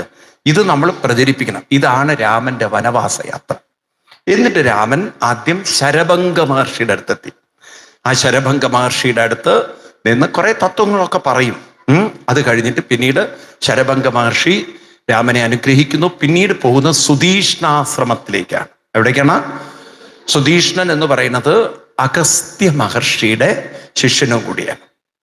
അപ്പൊ രാമൻ ഏറെക്കുറെ ഇപ്പോ നോർത്ത് നിന്ന് ഇറങ്ങി വന്ന് ഏറെക്കുറെ ബോംബെയിൽ എത്തിയിട്ടുണ്ടാവും, ഏറെക്കുറെ നാസിക് ഭാഗങ്ങളിലൊക്കെ എത്തിയിട്ടുണ്ടാവും. അവിടെയായിരുന്നു അത്രേ അഗസ്ത്യ മഹർഷിയുടെയൊക്കെ തപോസ്ഥലം എന്നുള്ളതാണ്. അഗസ്ത്യ മഹർഷിയാണ് ദേവീ ഉപാസനാ സമ്പ്രദായങ്ങളൊക്കെ രൂപപ്പെടുത്തിയ ആചാര്യൻ. മനസ്സിലായില്ലേ? അഗസ്ത്യ മഹർഷിയുമായി ബന്ധപ്പെട്ടതാണ് ലളിത സഹസ്രനാമങ്ങളൊക്കെ. അങ്ങനെ അഗസ്ത്യ മഹർഷിയെ കണ്ട് പിന്നെ അദ്ദേഹത്തിൻ്റെ അടുത്തുനിന്ന് കുറെ വിചാരങ്ങളൊക്കെ ചെയ്യുന്നത് നമുക്ക് രാമായണത്തിൽ മനോഹരമായി ഇവിടെ വർണ്ണിച്ചു വെച്ചിരിക്കുന്നുണ്ട്. അഗസ്ത്യാശ്രമ പ്രവേശം എന്നൊരു ഭാഗമുണ്ട് രാമായണത്തിൽ. അവിടെ വളരെ വലിയ തത്വങ്ങളൊക്കെയാണ് അവര് ചർച്ച ചെയ്യുന്നത്. അതൊക്കെ നിങ്ങൾക്ക് കാണാം. പിന്നീട് അഗസ്ത്യ സ്തുതി, ഞാൻ അതിലേക്കൊന്നും കടക്കുന്നില്ല. പിന്നെ അത് കഴിഞ്ഞ് ഒറ്റ ഒരു കാര്യമാണ് നിങ്ങളോട് പറയാനുള്ളത്. അവിടെ പറയും, ത്വന്മന്ത്രോപാസകന്മാരായുള്ള ഭക്തന്മാർക്ക് നിർമ്മലമായ വിദ്യ താനേ സംഭവിക്കുന്ന. അപ്പോ ഇത് ഓർത്തു വയ്ക്കുക. ത്വന്മന്ത്രോപാസകന്മാരായ ആളുകൾക്ക്, എങ്ങനെയുള്ളവർക്ക്? അപ്പോ ഇവിടെ ഏറ്റവും പ്രധാനപ്പെട്ട ഒരു ധർമ്മമാണ്, ഹിന്ദുവിന്റെ ധർമ്മമാണ് ഏത്? മന്ത്രോപാസന എന്നത്. എന്താണ് അത്? നമ്മൾ തലമുറകളിലേക്ക് വേണ്ട വിധത്തിൽ പഠിപ്പിച്ചില്ല. നമ്മുടെ കുട്ടികളോട് നമ്മളത് പറഞ്ഞു കൊടുത്തില്ല. ഏത് മന്ത്രോപാസന. അപ്പൊ ഒരു ക്ഷേത്രത്തിൽ എന്തിനാ പോകുന്നത്? മന്ത്രോപാസന. ഈ വാക്ക് നിങ്ങൾ മറക്കരുത്. തന്മന്ത്രോപാസകന്മാർക്ക് ആരായ ഭക്തന്മാർക്ക് നിർമ്മലമായ വിദ്യ താനേ സംഭവിക്കുന്ന. അപ്പൊ അതിനെന്ത് വേണം? ആ വിദ്യ സംഭവിക്കാൻ നമ്മുടെ മനസ്സിനെ മന്ത്രജപത്തിലൂടെ പാകപ്പെടുത്തി എടുക്കണം. അപ്പൊ മനസ്സിന് എന്തും കൈവരിക്കാനുള്ള കഴിവുണ്ട്. ഇവിടെയൊക്കെ ധാരാളം കൃഷി ചെയ്യുന്ന സ്ഥലമാണ്. ഈ കൃഷി ചെയ്യുന്ന സ്ഥലത്ത് ആ കൃഷിക്ക് അനുയോജ്യമാക്കി മണ്ണിനെ മാറ്റേണ്ടതുണ്ടോ? ഉണ്ടോ? ഇല്ല. ഉണ്ട്. അതിനെ വളമൊക്കെ ഇട്ട് ഇളക്കി മറച്ച്, അല്ലേ? ഇപ്പം വേനൽക്കാലാണെങ്കിൽ അതിനെയൊക്കെ കന്നൊക്കെ പൂട്ടി, അല്ലെങ്കിൽ ട്രാക്ടർ ഇട്ട് പൂട്ടി മണ്ണൊക്കെ ഉടച്ച് ആണോ അപ്പോഴേ വിത്തിന് പ്രോപ്പർലി മുളച്ച് വരാൻ പറ്റുള്ളൂ. എന്നതുപോലെ മനസ്സിനെ നമ്മൾ പാകപ്പെടുത്തിയെടുക്കണം. മനസ്സ് പാകപ്പെടുത്താത്തത് കൊണ്ടാണ് ദുഃഖവും ദുരിതവും വേദനകളും മനസ്സിൽ നിന്ന് പോവാത്തത്. ഇപ്പൊ നിങ്ങൾ മനസ്സിലാക്കാൻ ഇന്നത്തെ കാലത്ത് പ്രയാസമില്ല. ഇപ്പൊ നമ്മളുണ്ടല്ലോ, ഒരു കുളം വിചാരിച്ചോളൂ, ഇവിടുത്തെ ഒരു കുളം വിചാരിച്ചോളൂ. ആ കുളത്തിൽ വെള്ളം അവിടെ കെട്ടിക്കിടക്കുകയാണ്, ഒഴുക്കൊട്ടുമില്ല. അങ്ങനെ കെട്ടിക്കിടക്കുന്ന വെള്ളത്തിൽ കിടക്കുന്ന പടവുകൾക്ക് എന്ത് സംഭവിക്കും? ഇതെല്ലാവർക്കും അറിയുന്ന കാര്യമാണ്, നിങ്ങളൊക്കെ കാണുന്ന കാര്യമാണ്. എന്ത് പിടിക്കും? പായൽ പിടിക്കും, ആണോ? എന്നാൽ നിങ്ങളൊരു പുഴയിലേക്ക് പോകുന്നു, അല്ലെങ്കിൽ ഇവിടെ തോട്ടിലേക്ക് പോകും, തോട് കാണണോ? ആ തോട്ടിലെ വെള്ളം ഇങ്ങനെ കണ്ടിന്യൂസ്ലി നല്ല ഫ്ലോയിൽ ഒഴുകിക്കൊണ്ടിരിക്കുകയാണെങ്കിൽ അവിടെ അത്ര പായൽ പിടിക്കില്ല, ആണോ? അല്ലയോ? അപ്പൊ പലരുടെയും ജീവിതത്തിൽ ദുഃഖങ്ങളും ദുരിതങ്ങളും ഉണ്ടാവുന്നതിന് എന്താ കാരണം? ഒരു അനുഷ്ഠാനത്തിന്റെ ഒഴുക്ക് ആ മനസ്സിൽ ഇല്ല. എന്താ കാരണം? ഒരു അനുഷ്ഠാനത്തിന്റെ ഒരു ഒഴുക്ക് ജീവിതത്തിലുണ്ടോ? നിങ്ങൾ നോക്കൂ, കൃത്യനിഷ്ഠയും അനുഷ്ഠാനം ഡെയിലി കൊണ്ടു നടക്കുന്നവർക്ക് ദുഃഖ ദുരിതങ്ങളുടെ തീവ്രത വളരെ കുറവാണ്. അപ്പൊ ഇന്നത്തെ തലമുറയ്ക്ക് എന്താണ് ദുഃഖവും ദുരിതവും കൂടാൻ കാരണം? എന്താ കാരണം? ഒരു അനുഷ്ഠാനം നമ്മളാരും അവർക്ക് പറഞ്ഞു കൊടുത്തിട്ടില്ല. അപ്പൊ ഈ കർക്കിടക മാസമൊക്കെ നമ്മളോട് ആഘോഷിക്കാൻ എന്താ പറഞ്ഞത്? ആ ഒരു സംസ്കാരത്തിലൂടെ, അനുഷ്ഠാന സംസ്കാരത്തിലൂടെ കടന്നു പോകുമ്പോൾ ദുഃഖവും ദുരിതവും വിഷമവും വേദനയും വിഷാദവും ഉള്ളിൽ നിന്ന് മാറിക്കിട്ടും. എല്ലാവരെയും അനുഗ്രഹിക്കുന്നതിന് വേണ്ടിയിട്ടാണ്. ഇതൊരു വിശ്വാസമാണോ? ഇതൊരു യാഥാർത്ഥ്യമാണോ? പറയൂ. ഇതൊരു യാഥാർത്ഥ്യമാണ്. അപ്പൊ അത്ര ആത്മാർത്ഥതയോടെ അർപ്പണത്തോടെ നമ്മളത് ചെയ്യണം എന്നൊക്കെ പറഞ്ഞ് ആ മഹർഷി രാമനോട് ഇതൊക്കെ സംസാരിച്ച് പിന്നീട് അവര് അവിടെ നിന്നും അഗസ്ത്യസ്തുതിയൊക്കെ ഉണ്ട്. അഗസ്ത്യസ്തുതിയൊക്കെ കഴിഞ്ഞ് അവരവിടെ നിന്ന് രാമൻ ചോദിക്കുകയാണ് എവിടെയാണ് താമസിക്കാൻ പറ്റിയ ഒരു ഇടമെന്ന്. നേരത്തെ വാത്മീകി മഹർഷിയോട് ഒരു സ്ഥലം ചോദിച്ചു. അദ്ദേഹമാണ് ഏത് റെഫർ ചെയ്തത്? വാത്മീകി മഹർഷി രാമന് പറഞ്ഞു കൊടുത്ത സ്ഥലമാണ്. നല്ല ആൾക്കാരാ, എല്ലാ കൊല്ലം വായിക്കണം രാമായണം. ഏത് സ്ഥലത്താ വാത്മീകി താമസിക്കാൻ പറഞ്ഞത്? കണ്ണാടിയിലോ? രാമൻ ഈ വഴിക്കാണോ പോയത്? രാമന് ഏത് സ്ഥലമാണ് വാത്മീകി മഹർഷി സജസ്റ്റ് ചെയ്തത്? ചിത്രകൂടം. ഏതാണ്? ചിത്രകൂടം. എത്ര പേര് പറഞ്ഞു? കുറച്ച് പേര് പറഞ്ഞു. ബാക്കിയുള്ളവർ മൂക്ക് പിടിച്ച് താഴോട്ട് കുഞ്ഞി തന്നെ. അപ്പൊ ഒന്ന് രാമന് ഫസ്റ്റ് രാമന് പറഞ്ഞു കൊടുത്തത് ചിത്രകൂടാണ്. ഇപ്പോൾ അഗസ്ത്യ മഹർഷിയോട് ചോദിച്ചപ്പം അഗസ്ത്യ മഹർഷി സജസ്റ്റ് ചെയ്യുന്ന സ്ഥലമാണ് പഞ്ചവടി. എന്താണ്? എന്താ പഞ്ചവടി എന്ന് പറഞ്ഞാൽ? തിരുവടി എന്നൊക്കെ കേട്ടിട്ടുണ്ട്. പഞ്ചവടി പറഞ്ഞാൽ എന്താണ്? ആളൊരു തിരുവടിയാണെന്നൊക്കെ കേൾക്കാറില്ലേ? പഞ്ചവടി പറഞ്ഞാൽ പഞ്ചവടുക്കൾ ഉള്ള ഒരു സ്ഥലമാണ് പഞ്ചവടി. അങ്ങനെയാണ് പഞ്ചവടി എന്നുള്ള പേര് വന്നത്. 5 വടു പറഞ്ഞാൽ ആരാണ്? വടു അല്ല, വടു. വടവൃക്ഷം എന്ന് വെച്ചാൽ വലിയ ആൽവൃക്ഷങ്ങളുള്ള 5 ആൽവൃക്ഷങ്ങളുള്ള ഒരു സ്ഥലമായിട്ടാണ് ഏത് കണക്കാക്കുന്നത്? പഞ്ചവടി. അങ്ങനെ നാസിക്കിലാണെന്നാണ് അത് വെച്ചിരിക്കുന്നത്. അവിടെയാണ് ആ സ്ഥലത്തിന് നാസിക് എന്ന് പേര് വരാൻ കാരണം തന്നെ ശൂർപ്പണഖയുടെ നാസം അവിടെ വെച്ച് മുറിച്ചത് കൊണ്ടാണ് ആ സ്ഥലത്തിന് നാസിക് എന്നുള്ളൊരു പേര് വന്നത് എന്നാണ് ഒരു വിശ്വാസം. അങ്ങനെയാണ്. പോട്ടെ, രാമായണമായിട്ട് ബന്ധപ്പെട്ടിട്ടാണ് ചില സ്ഥലങ്ങളുടെയൊക്കെ പേര് കിടക്കുന്നത്. അപ്പോ ഇവിടെ പഞ്ചവടിയിൽ താമസിക്കുകയാണ്. പോകുന്ന വഴിക്ക് ഒരു വലിയ ഒരു പക്ഷിയെ കാണുകയാണ്. അപ്പോഴീ രാമൻ വാളൊക്കെ എടുത്തു പോങ്ങി പറഞ്ഞു, അയ്യോ അടിയനെ കൊല്ലരുതേ, അടിയൻ അവിടുത്തെ അച്ഛൻ്റെ ഒരു സുഹൃത്താണേ എന്നൊക്കെ പറഞ്ഞ് രാമന് ആ പഴയ ബന്ധങ്ങളൊക്കെ ഓർമ്മിപ്പിച്ചു കൊടുത്തു. ഞാൻ ദശരഥ മഹാരാജാവിനെ അറിയും, ഒരു സുഹൃത്താണ്, എൻ്റെ പേര് ജടായു ആണ്. ഞാൻ ഇവിടെ വന്ന് നിൽക്കുന്നത് അങ്ങ് ഇങ്ങോട്ട് വരുന്നുണ്ട് എന്ന് പറഞ്ഞു. അപ്പൊ അങ്ങ് ഇവിടെ താമസിക്കുകയാണെങ്കിൽ അങ്ങക്ക് ഞാനൊരു സഹായിയായി തീരും, കാവലായി മാറാം. അപ്പൊ രാമന് സെക്യൂരിറ്റിക്ക് ഇനി ആളെ വെക്കണ്ട. CCTV ആര് വന്നു? ജടായു അവിടെ എല്ലാം നോക്കിക്കൊണ്ടിരുന്നോളും എല്ലാ കാര്യങ്ങളും. അങ്ങനെ പഞ്ചവടിയിൽ ഇരിക്കുന്ന കാലം. അപ്പോഴേക്കും അവിടെ പർണശാലയൊക്കെ കെട്ടി അങ്ങനെ താമസിക്കുമ്പോഴാണ് അധ്യാത്മ രാമായണത്തിൽ നമ്മൾ കാണുന്ന മറ്റൊരു മനോഹര ഭാഗം ലക്ഷ്മണോപദേശം എന്നുള്ളത്. രാമായണത്തിൽ 2 ലക്ഷ്മണോപദേശമുണ്ട്. ഒന്നാമത്തത് അച്ഛൻ രാമനെ 14 വർഷം കാട്ടിലേക്ക് പോവാൻ പറഞ്ഞ് ഭരതനെ ചക്രവർത്തിയാക്കാൻ തീരുമാനിച്ചപ്പോൾ ഈ കാര്യം കൗസല്യാദേവിയോട് രാമൻ അവതരിപ്പിക്കുമ്പോൾ ലക്ഷ്മണന്റെ സമനില തെറ്റി ആകെ കോപിഷ്ഠനായി അച്ഛനെ ചീത്ത വിളിച്ച് ഞാൻ ജയിലിൽ അടച്ച, അല്ലെങ്കിൽ തട്ടിക്കളഞ്ഞിട്ട് നിന്റെ അഭിഷേകം ഞാൻ നടത്തുമെന്നുള്ള വലിയ വർത്തമാനമൊക്കെ പറഞ്ഞപ്പോൾ ആ ലക്ഷ്മണനെ സാന്ത്വനിപ്പിക്കാനായി രാമൻ പറഞ്ഞ ആദ്യത്തെ ഉപദേശമാണ് ലക്ഷ്മണോപദേശം. രണ്ടാമത്തത് ഒരു ദിവസം ലക്ഷ്മണൻ അങ്ങോട്ട് ചോദിക്കുകയാണ്, മറ്റത് രാമൻ ഇങ്ങോട്ട് പറയാണ്. രാമൻ അങ്ങോട്ടാ വിളിക്കുന്നത് ലക്ഷ്മണനെ, വത്സ സൗമിത്രേ കേൾക്കണം നീ എന്നുടെ വാക്കുകൾ, അല്ലേ? അങ്ങോട്ടാണ് ഉപദേശിക്കുന്നത്. ഇവിടെ ലക്ഷ്മണൻ ശ്രീരാമസ്വാമിയോട് അങ്ങോട്ട് ചോദിക്കുകയാണ്. എന്താ ചോദിച്ചത്? അത് നോക്കാം നമുക്ക്. ആ ഒരു ഭാഗം നിങ്ങൾ പഠിക്കണം. 600-ാമത്തെ ശ്ലോകമാണ്. കാരണം എൻ്റെ പുസ്തകത്തിൽ ഓരോ കാണ്ഡത്തിനും ആദ്യം മുതലാണ് നമ്പർ ഇടുന്നത്. ചിലർക്ക് ഫസ്റ്റ് മുതൽ ഇങ്ങനെ നമ്പർ ഇട്ട് പോയവർക്ക് ഒരു പക്ഷേ 600 ആവില്ല. ആരണ്യകാണ്ഡത്തിൽ നിങ്ങൾക്ക് കാണാം ഇത് വരുന്നത് ഇത് വരുന്നത് അഗസ്ത്യാശ്രമം, അഗസ്ത്യ സ്തുതിയൊക്കെ കഴിഞ്ഞിട്ട് വരുന്നൊരു ഭാഗമാണ്. ജടായു സംഗമം കഴിഞ്ഞിട്ട് വരുന്നൊരു ഭാഗമാണ്. പഞ്ചവടി പ്രവേശം എന്നുള്ളൊരു ടോപ്പിക് ഉണ്ട്, അതിൽ വരുന്നൊരു ഭാഗമാണ്. കിട്ടിയോ?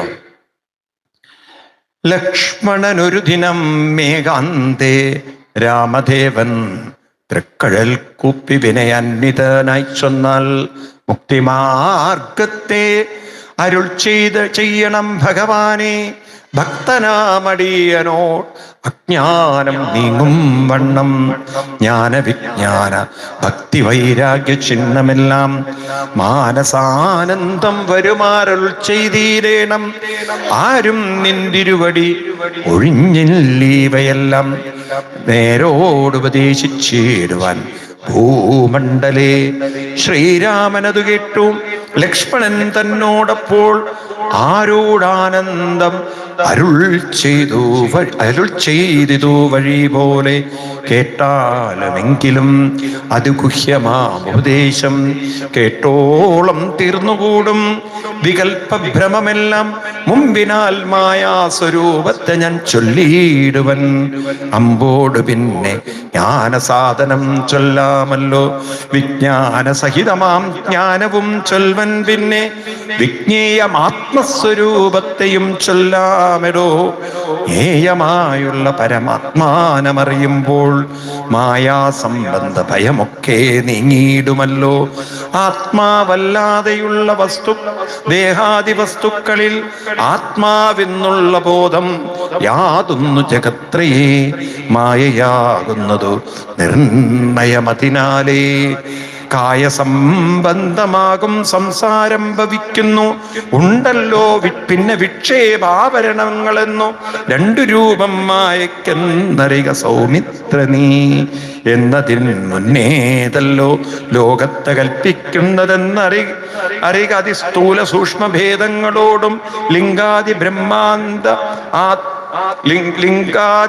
ബ്രഹ്മാന്തമാം അവിദ്യാരൂപമതും സംഘാതി ദോഷങ്ങളെ സംഭവിപ്പിക്കുന്നതും ജ്ഞാനരൂപിണിയാകും വിദ്യയാകുന്നതും മറ്റേ ആനന്ദപ്രാപ്തി ഹേതുഭൂത എന്നറിഞ്ഞാലും.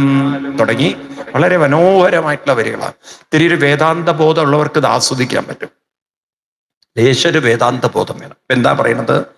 ഹേ രാമ, എനിക്ക് ഭക്തനായ എന്നോട് ഭക്തി ജ്ഞാന വൈരാഗ്യമൊക്കെ പറഞ്ഞു തരണം. ഇതൊക്കെ എനിക്ക് പറഞ്ഞു തരണം. എൻ്റെ ജീവിതത്തിൽ മുക്തി മാർഗത്തെ അരുൾ ചെയ്യണം. എന്താ പറഞ്ഞു തരേണ്ടത്? മുക്തി മാർഗം. ഈ മുക്തി, മോക്ഷം, ഇത് നമ്മുടെ ഭാരതത്തിൻ്റെ മാത്രം ഒരു മുഖമുദ്രയാണ്. എന്താണ് മുക്തി എന്ന് പറഞ്ഞാൽ? ആർക്കെങ്കിലും മനസ്സിലായിട്ടുണ്ടോ ആ വാക്ക് മുക്തി, മോക്ഷം? പലപ്പോഴും ഏറെ തെറ്റായി മനസ്സിലാക്കിയൊരു വാക്കാണ് മോക്ഷം എന്നുള്ളത്. കാരണം നമ്മളെ സംബന്ധിച്ച് മോക്ഷം കിട്ടി എന്ന് പറഞ്ഞാൽ ആളെ അടിച്ചുപോയി എന്നാണ്. നോക്കൂ, നമ്മുടെ മാധവിക്കുട്ടിയമ്മയ്ക്ക് മോക്ഷം കിട്ടി എന്ന് പറഞ്ഞാൽ എന്താർത്ഥം? പൊതുവെ അങ്ങനെ പറയാം. ഒരു അമ്മയുടെ പേര് പറഞ്ഞിട്ട് പറയും, നോക്കൂ നിങ്ങൾ അറിഞ്ഞോ മാധവിക്കുട്ടിയമ്മയ്ക്ക് മോക്ഷം കിട്ടി പറഞ്ഞാൽ എന്താർത്ഥം? നിങ്ങളപ്പം മനസ്സിലാക്കുക അവർ വൈകുണ്ഠത്തിലേക്ക് പോയി, അവർ കൈലാസത്തിലേക്ക് പോയി, അതോ അവരടിച്ചുപോയി എന്നാണോ? മാധവിക്കുട്ടിയമ്മ മരിച്ചുപോയി, അങ്ങനെയല്ലേ അർത്ഥാക്കുക? ആണോ? അപ്പൊ മോക്ഷം കിട്ടി പറഞ്ഞാൽ നമ്മൾ എന്താ അർത്ഥം എടുക്കേണ്ടത്? മോക്ഷം എന്ന വാക്കിന് എന്താണ് അർത്ഥം? അത് പലരും അറിയുന്നില്ല ആ വാക്ക്. പ്രത്യേകിച്ച് നമ്മൾ ശബരിമല സീസണിലാണ് ഈ വാക്ക് അധികം ഉപയോഗിക്കുക. ഏത്? മോക്ഷം. കാരണം സ്വാമിയെ കണ്ടാൽ മോക്ഷം കിട്ടും. എപ്പം കിട്ടും? ഇപ്പം കിട്ടുന്നത് എന്ത്? ഈ ഇൻസ്റ്റന്റ് കോഫി കടയിൽ പോയിട്ട്, പെട്ടിക്കടയിൽ പോയിട്ട് ചായയും കാപ്പി കുടിക്കുന്ന പോലെ എപ്പം കിട്ടും? ഇപ്പം കിട്ടുന്നത്. എടുത്തു വെച്ച പോലെയാ പറയുന്നത്. എത്ര വേഗം പണി കഴിഞ്ഞു, മോക്ഷം കിട്ടൽ കഴിഞ്ഞു. ശബരിമലയ്ക്ക് പോയി അവിടെ എത്തി തിരിച്ചു വന്ന് രണ്ടെണ്ണം അടിച്ചു വരുമ്പോൾ ആള് മോക്ഷം പൂർണ്ണ അയാളുടെ. അതാണ് നമ്മൾ കാണുന്നത്. മാല ഊരാൻ കാത്തിരിക്കുക മോക്ഷം കിട്ടാൻ വേണ്ടിയിട്ട്. മനസ്സിലായില്ലേ? അപ്പൊ എന്താ ഈ മോക്ഷം എന്ന് പറയുന്നത്? ഈ വാക്കുകളൊക്കെ അർത്ഥമില്ലാത്തതായത് എന്താ അറിയോ? നമ്മളിത് വെറുതെ ആവശ്യമില്ലാതെ ഉപയോഗിച്ച് ശീലിച്ചു. നമ്മൾ വെറുതെ മോക്ഷം മോക്ഷം മോക്ഷം മോക്ഷം എന്നൊക്കെ പറഞ്ഞിട്ട് അല്ലേ? അങ്ങനെ സത്യം പറഞ്ഞാൽ നിങ്ങൾക്ക് മോക്ഷം തരുമെന്ന് പറയാൻ പേടിയാണ്. ആണോ? പേടിയാണോ? അല്ലയോ? ഞാൻ സത്യസന്ധമായിട്ട് ചോദിക്കുകയാണ്. രാമൻ നിങ്ങളുടെ മുന്നിൽ പ്രത്യക്ഷപ്പെട്ടു എന്ന് വിചാരിക്കുക. നമ്മളിപ്പോൾ കർക്കിടകല്ലേ, രാമായണമൊക്കെ കേട്ടിട്ട് രാമൻ വിചാരിച്ചു എന്നാൽ സുഭദ്ര, ഞാൻ നിന്റെ മുന്നിൽ പ്രത്യക്ഷപ്പെട്ടു. സുഭദ്രയുടെ മുന്നിൽ രാമൻ പ്രത്യക്ഷപ്പെട്ടു. രാമായണമൊക്കെ കേട്ടപ്പോൾ രാമന് ഭയങ്കര സന്തോഷം. സുഭദ്രയോട് ചോദിച്ചു, വരം ചോദിച്ചോളൂന്നു. ഈ സുഭദ്ര ചോദിക്കുമോ, എനിക്ക് മോക്ഷം തരൂ രാമ? ജന്മം ചോദിക്കില്ല. എന്തുകൊണ്ട് ചോദിക്കില്ല? കാരണം സുഭദ്രയ്ക്ക് നല്ല ബോധ്യമുണ്ട്, മോക്ഷം കിട്ടുക എന്ന് പറഞ്ഞാൽ അടിച്ചു പോവുകയാണെന്ന്. നിങ്ങൾ ആരെങ്കിലും അമ്പലങ്ങളിൽ പോയിട്ട് മോക്ഷം തരൂ എന്ന് പറഞ്ഞവരുണ്ടോ? ഒന്ന് ആലോചിച്ച് നോക്കൂ. നിങ്ങൾ ഗുരുവായൂരിൽ എത്ര പ്രാവശ്യം പോയിട്ടുണ്ടാവും? മോക്ഷം തരൂ എന്ന് പറഞ്ഞിട്ടുണ്ടോ? എന്തോ ഒന്നും മിണ്ടാത്തത്, നിങ്ങൾ മൗനത്തിലായോ? എന്തുകൊണ്ടാണ് നിങ്ങൾ അങ്ങനെ പറയാത്തത്? കാരണം നിങ്ങൾക്ക് ഉറപ്പാണ് മോക്ഷം കിട്ടുമെന്ന് പറഞ്ഞാൽ. എങ്ങാനും ഗുരുവായൂരപ്പനോട് മോക്ഷം തരൂ എന്ന് പറഞ്ഞാൽ ദൈവമേ തിരിച്ച് വീട്ടിലെത്തില്ലേ ഞാൻ? പേടിയാണ്. കാരണം മോക്ഷം എന്ന് പറഞ്ഞാൽ മരണവുമായി ബന്ധപ്പെട്ടിട്ടാണ് നമ്മൾ മനസ്സിലാക്കണം. ആണോ? സത്യമാണോ? ആണോ അല്ലയോ? ഞാൻ ഈ പറയണെന്തറിയോ, ഇവിടുന്നൊക്കെ കെട്ട് നിറച്ച് ശബരിമല വരെ എത്തും. ഇവിടുന്ന് കെട്ടും കെട്ടി ശബരിമലയ്ക്ക് ആരെ കാണാൻ? സ്വാമിയെ കാണാൻ. സ്വാമിയെ കണ്ടാൽ മോക്ഷം കിട്ടും. എപ്പം കിട്ടും? ഇപ്പം കിട്ടും. ആ വിദ്വാൻ ശബരിമല 18-ാം പടിയുടെ മുകളിലെത്തിയ മോക്ഷമില്ല, ആൾക്ക് മോക്ഷമേ വേണ്ട. ഇവിടുന്ന് അതുവരെ പറയും. ഇവിടുത്തെ കാരണം അവിടെ എത്തുമ്പോഴല്ലേ അയ്യപ്പനുള്ളൂ. ഇവിടുന്ന് ഇപ്പൊ ആര് കേൾക്കാൻ? മറ്റുള്ള സ്വാമിമാരല്ലേ കേൾക്കാം. അതൊക്കെ ആ സ്വാമിമാരാണ്. അയ്യപ്പൻ കേട്ട് കഴിഞ്ഞാലല്ലേ പ്രശ്നമുള്ളൂ. ഞാൻ നുണ പറയല്ലത്. കാരണം ആളുകൾക്ക് ആവശ്യം മോക്ഷമല്ല. കാരണം ആളുകൾക്ക് എന്തുകൊണ്ട് മോക്ഷം വേണ്ട? കാരണം മോക്ഷത്തെക്കുറിച്ച് അവർ മനസ്സിലാക്കിയിരിക്കുന്നത് മരിച്ചു എന്നുള്ളതാണ്, മരണമാണെന്നാണ്. പക്ഷെ മോക്ഷത്തിന് മരണവുമായി ഒരു ബന്ധവുമില്ല. മോക്ഷം എന്ന് പറഞ്ഞാൽ എന്താണ്? മോചനം എന്നാണ് അർത്ഥം. എന്താണ്? മോചനമാണ്, മുക്തി. ഏതിൽ നിന്ന് മോചനം? എവിടെ നിന്നാണ് മോചനം? ചിന്തകളിൽ നിന്ന്. എവിടെ നിന്ന്? നിങ്ങളുടെ ബോധത്തെ അല്ലെങ്കിൽ നിങ്ങളുടെ ശ്രദ്ധയെ ചിന്തകളിൽ നിന്ന് മോചിപ്പിക്കണം. അതാണ് മോക്ഷം. ഏതിൽ നിന്ന്? ഇത് പറയാൻ വളരെ എളുപ്പമാണത്, ഇത് വളരെ ബുദ്ധിമുട്ടുമാണ്. എന്താ കാരണം? നിങ്ങൾ ശീലിച്ചത് പാടും. അപ്പൊ നിങ്ങളോട് നാമം ചൊല്ല പറഞ്ഞാൽ നാമത്തിൽ തന്നെ മനസ്സ് നിൽക്കുമോ? അതെന്താ നിൽക്കാത്ത? ശ്രദ്ധ വീണ്ടും വീണ്ടും പഴയ കാര്യങ്ങളിലേക്ക് പോകും. അപ്പൊ വാസനയാണ് നമ്മളെ ശ്രദ്ധയെ കൂടുതൽ ആകർഷിക്കുന്നത്. ഏത്? വാസന ശ്രദ്ധയെ ആകർഷിക്കുന്നത്. ശ്രദ്ധിക്കുക, അതാണ് നമ്മുടെ ജീവിതത്തിലെ ബന്ധനം. അതാണ് പുനർജന്മം. എപ്പോൾ മന്ത്രങ്ങൾ നാമം ശ്രദ്ധയെ ആകർഷിക്കുന്നു, അതാണ് മോക്ഷം. നാമം ശ്രദ്ധയെ ആകർഷിച്ചാൽ അത് മോക്ഷവും, ചിന്തകൾ ശ്രദ്ധയെ ആകർഷിച്ചാൽ അത് ബന്ധനവും പുനർജന്മമാണ്. ചുരുക്കി പറഞ്ഞാൽ എന്താണ്? അനാവശ്യമായ ചിന്തകൾ ഉള്ളവർക്ക് ഇനിയും എന്ത് വേണം? ജന്മങ്ങൾ എടുക്കണം. കാരണം നിങ്ങളുടെ ശ്രദ്ധ ചിന്തകളിലാണ്. ഇനി ആ ശ്രദ്ധയെ പിടിച്ചിട്ട് എവിടെ പിടിച്ചു നിർത്തണം? ഏതിൽ പിടിച്ചു നിർത്തണം? നാമത്തിൽ പിടിച്ചു നിർത്തി നാമത്തിൽ ലയിച്ച് നാമത്തിൽ മുഴുകിയാൽ അവർക്ക് മോക്ഷമാണ്. അവർ ചിന്തകളിൽ നിന്നും മുക്തരായി. ഭഗവാൻ ശ്രീകൃഷ്ണൻ തൻ്റെ പ്രിയങ്കരനായ ഉദ്ധവരോട് പറയും. ഇത് ഭാഗവതം 11 സ്കന്ധത്തിൽ ഉദ്ധവോപദേശത്തിൽ 11-ാം സ്കന്ധം 14-ാം അധ്യായം 27-ാമത്തെ ശ്ലോകം. അവിടെ പറയും, വിഷയാൻ ധ്യായത ചിത്തം വിഷയേഷു വിഷജ്യതേ മാം അനുസ്മരത ചിത്തം മയ്യേവ പ്രവിലീയതേ. അർത്ഥം ഇതാണ്, വിഷയാൻ ധ്യായത, വിഷയത്തിലേക്ക് ശ്രദ്ധ വെച്ചാൽ, വാസനകളിൽ ശ്രദ്ധ വെച്ചാൽ, മറ്റ് ചിന്തകളിൽ ശ്രദ്ധ വെച്ചാൽ വീണ്ടും വിഷയങ്ങൾ അനുഭവിക്കാൻ വരേണ്ടതായിട്ടുണ്ട്. പുനരപി ജനനം, പുനരപി മരണം, പുനരപി ജനനി, ജഡരേ ശയനം, അത് വരണം. എന്നാൽ മാം അനുസ്മര, ശ്രദ്ധ എൻ്റെ നാമത്തിലാണെങ്കിൽ മയി ഏവ ലീയതേ, ആ മനസ്സ് എന്നിൽ വന്ന് ലീയതേ പറഞ്ഞാൽ ലയിക്കുന്നു, മുക്തരായി. അപ്പൊ ശ്രദ്ധ നാമത്തിൽ ഉറച്ചാൽ അത് മോക്ഷവും, ശ്രദ്ധ മറ്റ് ചിന്തകളിൽ ഉറച്ചാൽ അത് ബന്ധനവും പുനർജന്മവും. അപ്പൊ ഇത് നമ്മൾ തീരുമാനിക്കണം, നമ്മുടെ ശ്രദ്ധയെ എവിടെയാണ് വെക്കേണ്ടത്, നമ്മുടെ ശ്രദ്ധ എവിടേക്കാണ് പോകേണ്ടത്. നമ്മൾ മറ്റുള്ളവരോട് വർത്തമാനം പറയുമ്പം അവരെ കുടുംബ പ്രശ്നം മനസ്സിലായില്ലേ, അവരുടെ കുടുംബ പ്രശ്നം മറ്റേ പ്രശ്നമൊക്കെയാണ് ഈ പശുക്കുട്ടിയെ പോലെ കരഞ്ഞു തീർക്കാം ജീവിതം. അതിപ്പോ എന്താ കരയുന്നുണ്ടാവാതെ അതിൻ്റെ അമ്മയെ കാണാനില്ല. ഇതുപോലെ നമുക്ക് വീട്ടുകാരെ കുറിച്ചും നാട്ടുകാരെ കുറിച്ചും ചിന്തിച്ച് കരയാം ഒന്നുകൂടി, വേറൊന്നും ചെയ്യാനില്ല. അതല്ല, നിങ്ങൾക്ക് ഇതിലൊക്കെ ഒരു താല്പര്യം വന്ന് ഇതിലൊരു ഒരു അല്പം ഒരു ഇൻട്രസ്റ്റ് വന്ന് ഇതിലേക്ക് മനസ്സ് മുഴുകിയാൽ പിന്നെ ബന്ധനം നിങ്ങളെ ബാധിക്കില്ല. അപ്പൊ കുറച്ചുകൂടി ഉച്ചത്തിൽ ഒരു സന്തോഷത്തോടെ കരയാം. അമ്മയെ കാണാതിരിക്കുമ്പോഴും അത് കരയും, അമ്മയെ കാണുമ്പോഴും കരയും. അമ്മയെ കാണുമ്പോഴുള്ള കരച്ചിൽ ഒരു സന്തോഷത്തിന്റെ കരച്ചിലാണ്. ഇതിലേത് കരച്ചിൽ വേണം നിങ്ങൾ തീരുമാനിക്കണം, മനസ്സിലായില്ലേ? അപ്പൊ ഇതാണ് ജീവിതം. ബന്ധനമുണ്ടാക്കുന്നതും മനസ്സാണ്, മോചനം തരുന്നതും മനസ്സാണ്. ശ്രദ്ധ ചിന്തയിലേക്ക് തിരിഞ്ഞാൽ ബന്ധനം. അവിടെയാണ് ഭാഗവതത്തില് തൃതീയ സ്കന്ധത്തിൽ കാബിലിയോപാഖ്യാനത്തിൽ അമ്മയോട് കപിലൻ പറഞ്ഞു കൊടുക്കും. തൃതീയ സ്കന്ധം 24 അധ്യായം 14 ശ്ലോകം. അവിടെ പറയും, ചേതക്കലസ്യ ബന്ധായ മുക്തയേച്ച ആത്മനോമതം ഗുണേഷു സക്തം ബന്ധായ രതിംബ പുംസി മുക്തയെ. എന്താ പറഞ്ഞു കൊടുക്കുന്നത്? ചേതഖലു ബന്ധായ, ചേതസ് എന്ന് പറഞ്ഞാൽ മനസ്സ്, ചേതസ് എന്ന് പറഞ്ഞാൽ ചിത്തം, ചിത്തമേവ ബന്ധായ, ചിത്തം തന്നെയാണ് ബന്ധനം. അതേ ചിത്തം തന്നെയാണ് മോക്ഷായ, അതേ മനസ്സിൽ തന്നെയാണ് മുക്തിയും ഇരിക്കുന്നത്. അപ്പൊ ശ്രദ്ധ വേണ്ടാത്തതിലേക്ക് തിരിഞ്ഞാൽ, നമ്മുടെ ചിന്തകളിലേക്ക് തിരിഞ്ഞാൽ വിഷമങ്ങളിലേക്കും വേദനകളിലേക്കും അസ്വസ്ഥതകളെയും കുടുംബ പ്രാരബ്ധങ്ങളിലേക്കും ഒക്കെ തിരിഞ്ഞാൽ ബന്ധനം ബന്ധനം ബന്ധനം. അത് അല്പനേരമെങ്കിലും അത് നാമജപങ്ങളിലേക്ക് തിരിഞ്ഞാൽ മോക്ഷം. ഏതിൽ നിന്ന് മോക്ഷം? ചിന്തകളിൽ നിന്നുള്ള മോക്ഷം. ഏതിൽ നിന്ന്? അങ്ങനെ മോക്ഷം കിട്ടുന്നവർക്ക് ബ്രഹ്മസായുജ്യവും വന്നു. എന്താണ്? അതുകൊണ്ട് 2 വാക്കുകൾ ഇവിടെ പഠിക്കണം. ഒന്ന് ജീവൻ മുക്തി, 2 ബ്രഹ്മനിർവാണം. എന്താണ് ജീവൻ മുക്തി? ജീവൻ മുക്തി എന്ന് പറഞ്ഞാൽ ജീവനെ നിങ്ങൾ മുക്തരാക്കുകയാണ്, ചിന്തകളിൽ നിന്ന് വേർപ്പെടുത്തുകയാണ്. അത് അത്ര എളുപ്പമല്ല ഈ പറയുന്നത്, അതത്ര എളുപ്പമുള്ള കാര്യമല്ല അത്, മനസ്സിലായില്ലേ?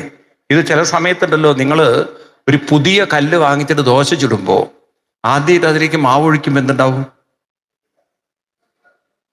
ആ കല്ലില് മാവ് ഒട്ടിപ്പിടിക്കും. പിന്നെ നിങ്ങൾ ഉള്ള ആയുധങ്ങളൊക്കെ എടുത്ത് അതിനെ എങ്ങനെങ്കിലൊക്കെ ഇളക്കിയെടുക്കണം, ആണോ? ഇതുപോലെ നമ്മൾ മനസ്സിൽ വേണ്ടാത്ത ചിന്ത ഒഴിച്ചുപോയി. അത് പത്രം ഇളക്കിയെടുത്താലൊന്നും പുറത്തു വരില്ല, അത് അത്ര ഒട്ടിപ്പോയി. എന്ത് ചെയ്യാനാണത്? അത് ഈ ശർക്കരപ്പേരി വറുത്തപ്പേരി ഉണ്ടല്ലോ, 4 മുറുക്കിയത് ഉണ്ടാക്കില്ലേ? അപ്പൊ ഈ ശർക്കരപ്പേരി ഉണ്ടാക്കുന്ന സമയത്തുണ്ടല്ലോ, അത് ശർക്കര പാവിൽ ഉണ്ടാക്കുന്ന സമയത്ത് അത് നല്ലോണം ഇളക്കിയിട്ടില്ല, അതിനിത്തിരി പ്രോപ്പർലി നെയ്യൊക്കെ ഇട്ടിട്ട് ഇളക്കിയിട്ടില്ലെങ്കിൽ എന്താ ഉണ്ടാവുക അറിയോ? ആരെങ്കിലും ഉണ്ടാക്കിയിട്ടുണ്ടോ? അനുഭവം ഉണ്ടോ? അറിയില്ല. അതെന്താ ഉണ്ടാവുക? അത് ഉണ്ടയാവുന്ന മാത്രമല്ല, അത് ചിലപ്പം ഉരുളിയിൽ അങ്ങോട്ട് ആ പാവൊരു വലിയ പേസ്റ്റായിട്ട് മാറും, അതങ്ങോട്ട് ഒട്ടിപ്പിടിക്കും. പിന്നെ ആ ചട്ടിന്ന് അത് വിടില്ല. പിന്നെ വെള്ളമൊക്കെ ഒഴിച്ചിട്ട് വേണം അതിനെ ശരിയാക്കി എടുക്കാൻ. അപ്പൊ നല്ല ശ്രദ്ധയിൽ വേണം അത് ചെയ്യാൻ, അല്ലേ? ആണോ? ഇന്നിപ്പോ കുറെ കൂടി ടെക്നിക്ക് വളരെ ഡെവലപ്പ് ചെയ്തുകൊണ്ട് പണ്ടത്തെ പോലെയല്ലോ, കാര്യം മാറിപ്പോയി. അപ്പൊ പറഞ്ഞു വരുന്നത്, ഇതുപോലെ നമ്മുടെ മനസ്സിന്റെ കാര്യവും അത് നമ്മൾ ശ്രദ്ധയില്ലാതെ ജീവിച്ചപ്പോൾ എന്തായി? വേണ്ടാത്തതൊക്കെ അതിൻ്റെ അകത്ത് ഒട്ടിപ്പിടിച്ചു പോയി. ഇനി അതിൽ നിന്ന് മാറ്റിയെടുക്കലാണ് നമ്മുടെ ജീവിതത്തിന്റെ ഏറ്റവും വലിയ ജോലി. മനസ്സിലാവുണ്ടല്ലോ? പഴയ കാലത്തൊക്കെ വീടുകളിൽ, വലിയ വലിയ വീടുകളിലൊക്കെ ജോലിക്കാരെ വെക്കും, പാത്രം കഴുകാനൊക്കെ. അപ്പൊ ഒരു 10ഉം 20ഉം അംഗങ്ങളൊക്കെ ഉള്ള വീട്ടിലുള്ള പാത്രങ്ങൾ രാവിലെ തന്നെ ഒരു പണിക്കാരിക്ക് ഇട്ട് കൊടുക്കുമ്പോൾ അവൾ എങ്ങനെയാ നോക്കുക? അവൾ എങ്ങനെയാണ് ആ പാത്രത്തെ നോക്കുക? ഒരുപാട് പാത്രങ്ങൾ, അതും അന്നാണെങ്കിൽ വിറകടുപ്പിന്റെ പാത്രം കൂടിയാകുമ്പോൾ എങ്ങനെ ഉണ്ടാവും? ഇന്നിപ്പോ ഗ്യാസ് ആകുമ്പോൾ അത്ര കരിയും പിടിയൊന്നും ഉണ്ടാവില്ല. അന്ന് വിറകടുപ്പാകുമ്പോഴോ? വിറകടുപ്പ് ഉപയോഗിച്ചവർ എത്ര പേരുണ്ട് പഴയ കാലത്ത്? ഇപ്പൊ ഉപയോഗിക്കുന്നവർ എത്ര പേരുണ്ട്? ഇപ്പോഴും കുറെ പേര് ഉപയോഗിക്കുന്നുണ്ട്. അപ്പൊ ആ വിറകടുപ്പിൽ കരി പിടിക്കില്ലേ? ഇല്ല. അപ്പൊ അതൊക്കെ തേച്ച് കഴുകിയൊരു 10-50 പാത്രം കൊടുത്തു കഴിഞ്ഞാൽ, വലിയ വലിയ പാത്രം കൊടുത്തു കഴിഞ്ഞാൽ അവളുടെ മുഖം എങ്ങനെ ഇരിക്കും? ഇതാണിപ്പോ നിങ്ങളുടെ അവസ്ഥ. കാരണം അത്രയും ഒരു മനസ്സ് കരി പിടിച്ച സാധനം ഇത് തന്നിരിക്കുന്നു, നിങ്ങളായിട്ടുണ്ടാക്കിയതാ. ഇനി ആ ഒരു മനസ്സിനെ നിങ്ങൾ കേട്ടിട്ട് മനസ്സിലായില്ല. മനസ്സിനെ നിങ്ങളൊന്ന് കഴുകി വൃത്തിയാക്കണം. അതിപ്പോ എത്ര കാലം എടുക്കും സ്വാമി? പാത്രം എത്ര ഉണ്ട് അത്ര ഉണ്ടാവും, നിങ്ങളാണ് തീരുമാനിക്കേണ്ടത്. ചിലർക്ക് അത്രയൊന്നും പാത്രം ഉണ്ടാവില്ല, ചിലർക്ക് പെട്ടെന്ന് പറ്റും, ചിലർക്ക് ഈ ജന്മം മോറിയാൽ തീരാത്ത അത്രയും പാത്രം കൂട്ടി വെച്ചിട്ട് ജന്മജന്മാന്തരം ഉണ്ട്. അപ്പൊ കഴുകിക്കൊണ്ടേയിരുന്നോളൂ. എന്തായാലും എത്ര നിങ്ങൾ കഴുകുന്നോ അത്രയും പാത്രം കുറഞ്ഞു കുറഞ്ഞു കിട്ടും. ചിത്തസ്യ ശുദ്ധയേ കർമ്മ, ചിത്തശുദ്ധിക്ക് വേണ്ടിയിട്ടാണ് നമ്മളിതെല്ലാം ചെയ്യുന്നതെന്ന ബോധത്തോടുകൂടി ചെയ്യാൻ തുടങ്ങിയാൽ മനസ്സിന് ശുദ്ധി സംഭവിക്കും. അപ്പോ ഇപ്രകാരം ലക്ഷ്മണന് പറഞ്ഞു കൊടുത്തിട്ട് പറഞ്ഞു, അതുകൊണ്ട് ഈ ജീവാത്മാവും പരമാത്മാവും ഇതിനെക്കുറിച്ചൊന്ന് പറയാണ്. ജീവാത്മാ സ്വരൂപത്തെ അറിഞ്ഞുകൊള്ളുവാനുള്ള സാധനങ്ങളെ കേട്ടുകൊള്ളുക സൗമിത്രനീ.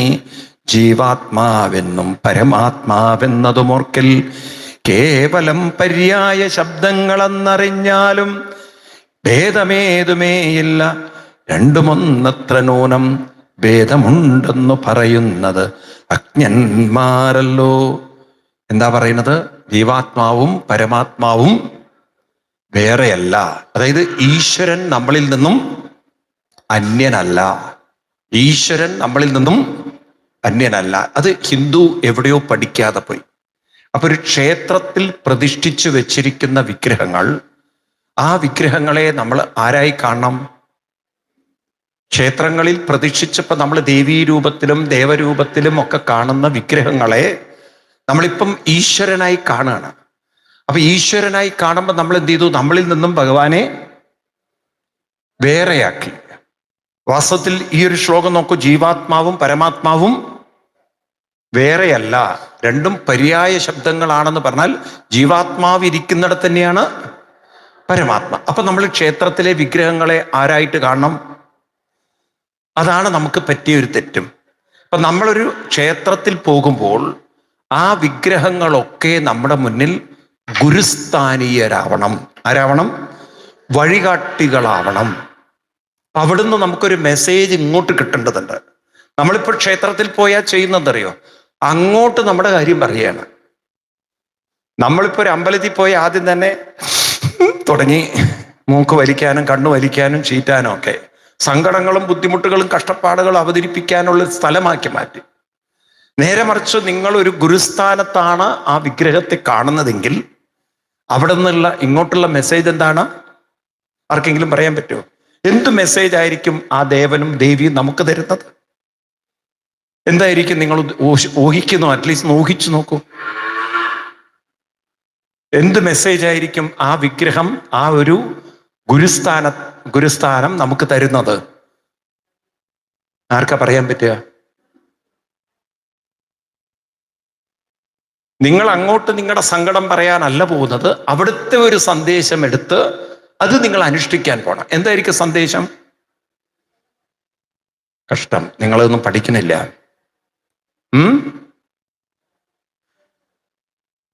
മനസ്സിലാക്കിയില്ല. അപ്പൊ ഗുരുക്കന്മാർ എന്ത് സന്ദേശമാണ് നമുക്ക് തരുന്നത്? എന്ത് നിർദ്ദേശമാണ് തരുന്നത്? ഈ ഒരൊറ്റ മന്ത്രം നിങ്ങൾ തലയിൽ ഉറപ്പിക്കണം. രാമായണത്തിലേക്ക് തിരിച്ചു പോവാം. രാമായണത്തിലൂടെ എന്നെ നിങ്ങൾക്കത് പറഞ്ഞുതരാം. ആദ്യ ഭാഗം എടുക്കുക, രാമായണത്തിന്റെ ഫസ്റ്റ് ഭാഗം. കാരണം നിങ്ങളത് പഠിച്ചേ പറ്റുള്ളൂ, അല്ലെങ്കിൽ ശരിയാവില്ല. ഇനി നിങ്ങൾ രാമായണം മനസ്സിലാക്കിയിട്ടില്ലെങ്കിൽ അതൊരു മോശമാണത്. എവിടെയത് വരുന്നത്?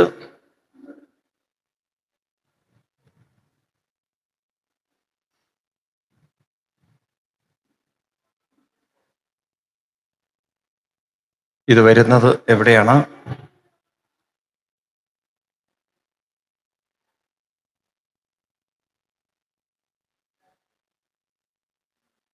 തത്വമസ്യാദി മഹാവാക്യാർത്ഥം കൊണ്ടു മമ തത്വത്തെ അറിഞ്ഞിടാം ആചാര്യ കാരുണ്യത്തിൽ. ഈ ഭാഗം എവിടെയാ വരുന്നത്? ആർക്കെങ്കിലും ആ ഒരു ഭാഗം കിട്ടുന്നുണ്ടെങ്കിൽ ഒന്ന് പറയണേ. ഇത് വരുന്നത്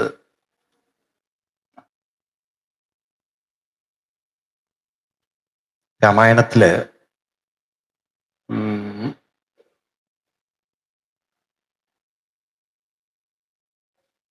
ഇത് വരുന്നത്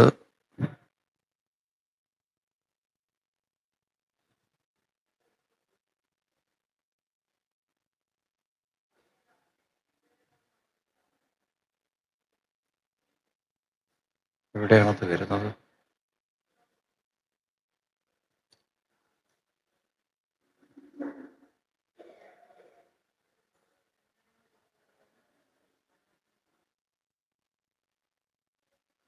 ആർക്കെങ്കിലും കിട്ടിയോ? നമ്പർ പറയൂ. 300. കറക്റ്റ്. ഞാൻ അതിൽ തന്നെയാണ് നിൽക്കുന്നത്. രാമഹൃദയം എന്നുള്ള ഭാഗം അല്ലെ? രാമഹൃദയം ആണോ? അവിടെയാണല്ലോ പറയുന്നത്. പരമാത്മാവാകുന്ന ബിംബത്തിൻ പ്രതിബിംബം പരിചിൽ കാണുന്നതൂ ജീവാത്മാവറികടോ. തേജോരൂപിണിയാകുമെന്നുടെ മായതങ്കൽ വ്യാജമെന്നിയെ നിഴലിക്കുന്നു കബീവര. ഓരോരോ ജലാശയെ കേവലം ആകാശം നേരെ നീ കാൺമീലയോ. കണ്ടാലും അതുപോലെ സാക്ഷിയായുള്ളൊരു പരബ്രഹ്മം പരമാത്മാ. സാക്ഷിയായുള്ള ബിംബം നിശ്ചല മധൂസകെ. കണ്ടോ? അടുത്ത വരിയാണ് തത്വമസ്യാദി മഹാവാക്യാർത്ഥം കൊണ്ടുമമ തത്വത്തെ അറിഞ്ഞീരാം ആചാര്യകാരുണ്യത്താൽ മൽഭക്തനായുള്ളവൻ ഈ പദമറിയുമ്പോൾ മദ്ഭാവം പ്രാപിച്ചിടുമില്ല സംശയമേതും. അപ്പൊ എന്താണ് ഗുരുക്കന്മാര് നമുക്ക് തരുന്ന മന്ത്രോപദേശം? ഇപ്പൊ കേട്ടില്ലേ നിങ്ങള്? അവരെന്താ തരുന്ന മന്ത്രോപദേശം? തത്വമസി. ശബരിമലയിൽ പോയാൽ എന്താ കാണുന്നത്? എന്താ തത്വമസി പറഞ്ഞാൽ? നീ ആരാധിക്കുന്ന ദേവൻ പുറത്തല്ല, ആ ദേവൻ തും തത്. തും തത്. തും എന്ന് പറഞ്ഞാൽ നിന്നിൽ തന്നെയാണ് തത്, അത്. അപ്പൊ എവിടേക്കാ നോക്കേണ്ടത്? അപ്പൊ അതിനാണ് നമ്മൾ അനുഷ്ഠാനം. അപ്പൊ ഒരു ക്ഷേത്രത്തിൽ എന്തിനാ പോകുന്നത്? തൊഴാനാണോ? ആ തത്വത്തിലേക്ക് നമ്മളെ ചേർക്കാനാണോ? മനസ്സിലായില്ല? മനസ്സിലാവുണ്ടോ? ഇത് അദ്വൈത ഭൂമിയാണ്. എന്താണ്? ആദിശങ്കരാചാര്യ സ്വാമികൾ നമുക്ക് തന്ന സംസ്കാരത്തിന്റെ പേരാണ് അദ്വൈത സംസ്കാരം. എന്താ അദ്വൈതം? ദ്വൈതം എന്ന് പറയുന്നത് അല്ല സത്യം. ദ്വൈതമല്ല സത്യം എന്നാണ് അദ്വൈതം. അപ്പൊ പിന്നെ എന്തിനാ ദ്വൈതം? അതൊരു വഴികാട്ടിയാണ്. അതൊരു നമുക്ക് ആരെങ്കിലും വഴി കാണിക്കണം. മനസ്സിലാവുണ്ടല്ലോ? അപ്പം നമ്മുടെ മുന്നിലിരിക്കുന്ന ഭഗവതിയും ഭഗവാനും ആചാര്യന്മാരും നമുക്കൊരു മാർഗം തരും. അതുകൊണ്ടാണ് അവരെ ഗുരുക്കന്മാരും നമ്മൾ വിളിക്കുന്നത്. അതുകൊണ്ടാണ് നമ്മുടെ 33 ദേവതാ സങ്കല്പങ്ങൾ, ദേവീ ദേവന്മാരൊക്കെ, അവരൊക്കെ വാസ്തവത്തിൽ നമ്മുടെ ആരാണ്? വഴികാട്ടികളാണ്. എല്ലാവരും ഗുരുക്കന്മാരാണ്. ഗുരുർ ബ്രഹ്മ, ഗുരുർ വിഷ്ണു, ഗുരുർ ദേവോ മഹേശ്വര, ഗുരു സാക്ഷാൽ പരം ബ്രഹ്മ, തസ്മൈ ശ്രീ ഗുരവേ നമ. നിങ്ങൾ നോക്കൂ, ഭാഗവതമൊക്കെ പഠിക്കുമ്പോഴാണ് മനസ്സിലാവുക എല്ലാവരെയും ഗുരുസ്ഥാനത്താണ് ഭാഗവതം വെച്ചത്. ഞാൻ ഭാഗവതം വായിച്ചപ്പോഴാണ് എനിക്ക് മനസ്സിലായത്, ഏത് അവതാരം വായിച്ചാലും, നിങ്ങളിനി വാമനാവതാരം വായിച്ചാലും, അതുപോലെ മത്സ്യാവതാരം വായിച്ചാലും, വരാഹാവതാരം വായിച്ചാലും, ജ്ഞാനായ വിദ്യാ ഗുരവേ നമ, അതാണ് വരാഹത്തെക്കുറിച്ച് പറയുന്നത്. നരസിംഹത്തെക്കുറിച്ച് പറയുന്നത്, അവിടെ പ്രഹ്ലാദനെ നരസിംഹമൂർത്തിയെ നോക്കിക്കൊണ്ട് പറയണത് കോന്നത്രതേ അഖില ഗുരു ഭഗവൻ പ്രയാസ തുടങ്ങിയ വരികൾ അവിടെ കാണാം. കൃഷ്ണാവതാരം പിന്നെ പറയണ്ട, കൃഷ്ണം വന്ദേ ജഗദ്ഗുരു. എവിടെ നോക്കിയാലും ഗുരു സ്ഥാനമാണ്. അത് നാരദ മഹർഷി, ഇത് നമ്മൾ ഹിന്ദുക്കൾ പഠിക്കണം. ഒരിക്കൽ പാണ്ഡവരോട് കൃഷ്ണനെ കുറിച്ച് പറഞ്ഞു കൊടുക്കുന്ന ഒരു ശ്ലോകമുണ്ട് ഭാഗവത്തിന്. നിങ്ങൾ ഓർത്തോളൂ, ഭാഗവതം 7-ാം സ്കന്ധം 15-ാം അധ്യായം 76-ാം ശ്ലോകം. മനസ്സിലോർത്താൽ മതി. എളുപ്പം പറയുകയാണെങ്കിൽ ഭാഗവതത്തിലെ 2 വോള്യം പുസ്തകത്തില് ഫസ്റ്റ് വോള്യം പുസ്തകത്തിന്റെ ലാസ്റ്റ് പേജിൽ 76-ാം ശ്ലോകം നോക്കിയാൽ മതി. അപ്പൊ കാണാം അവിടെ.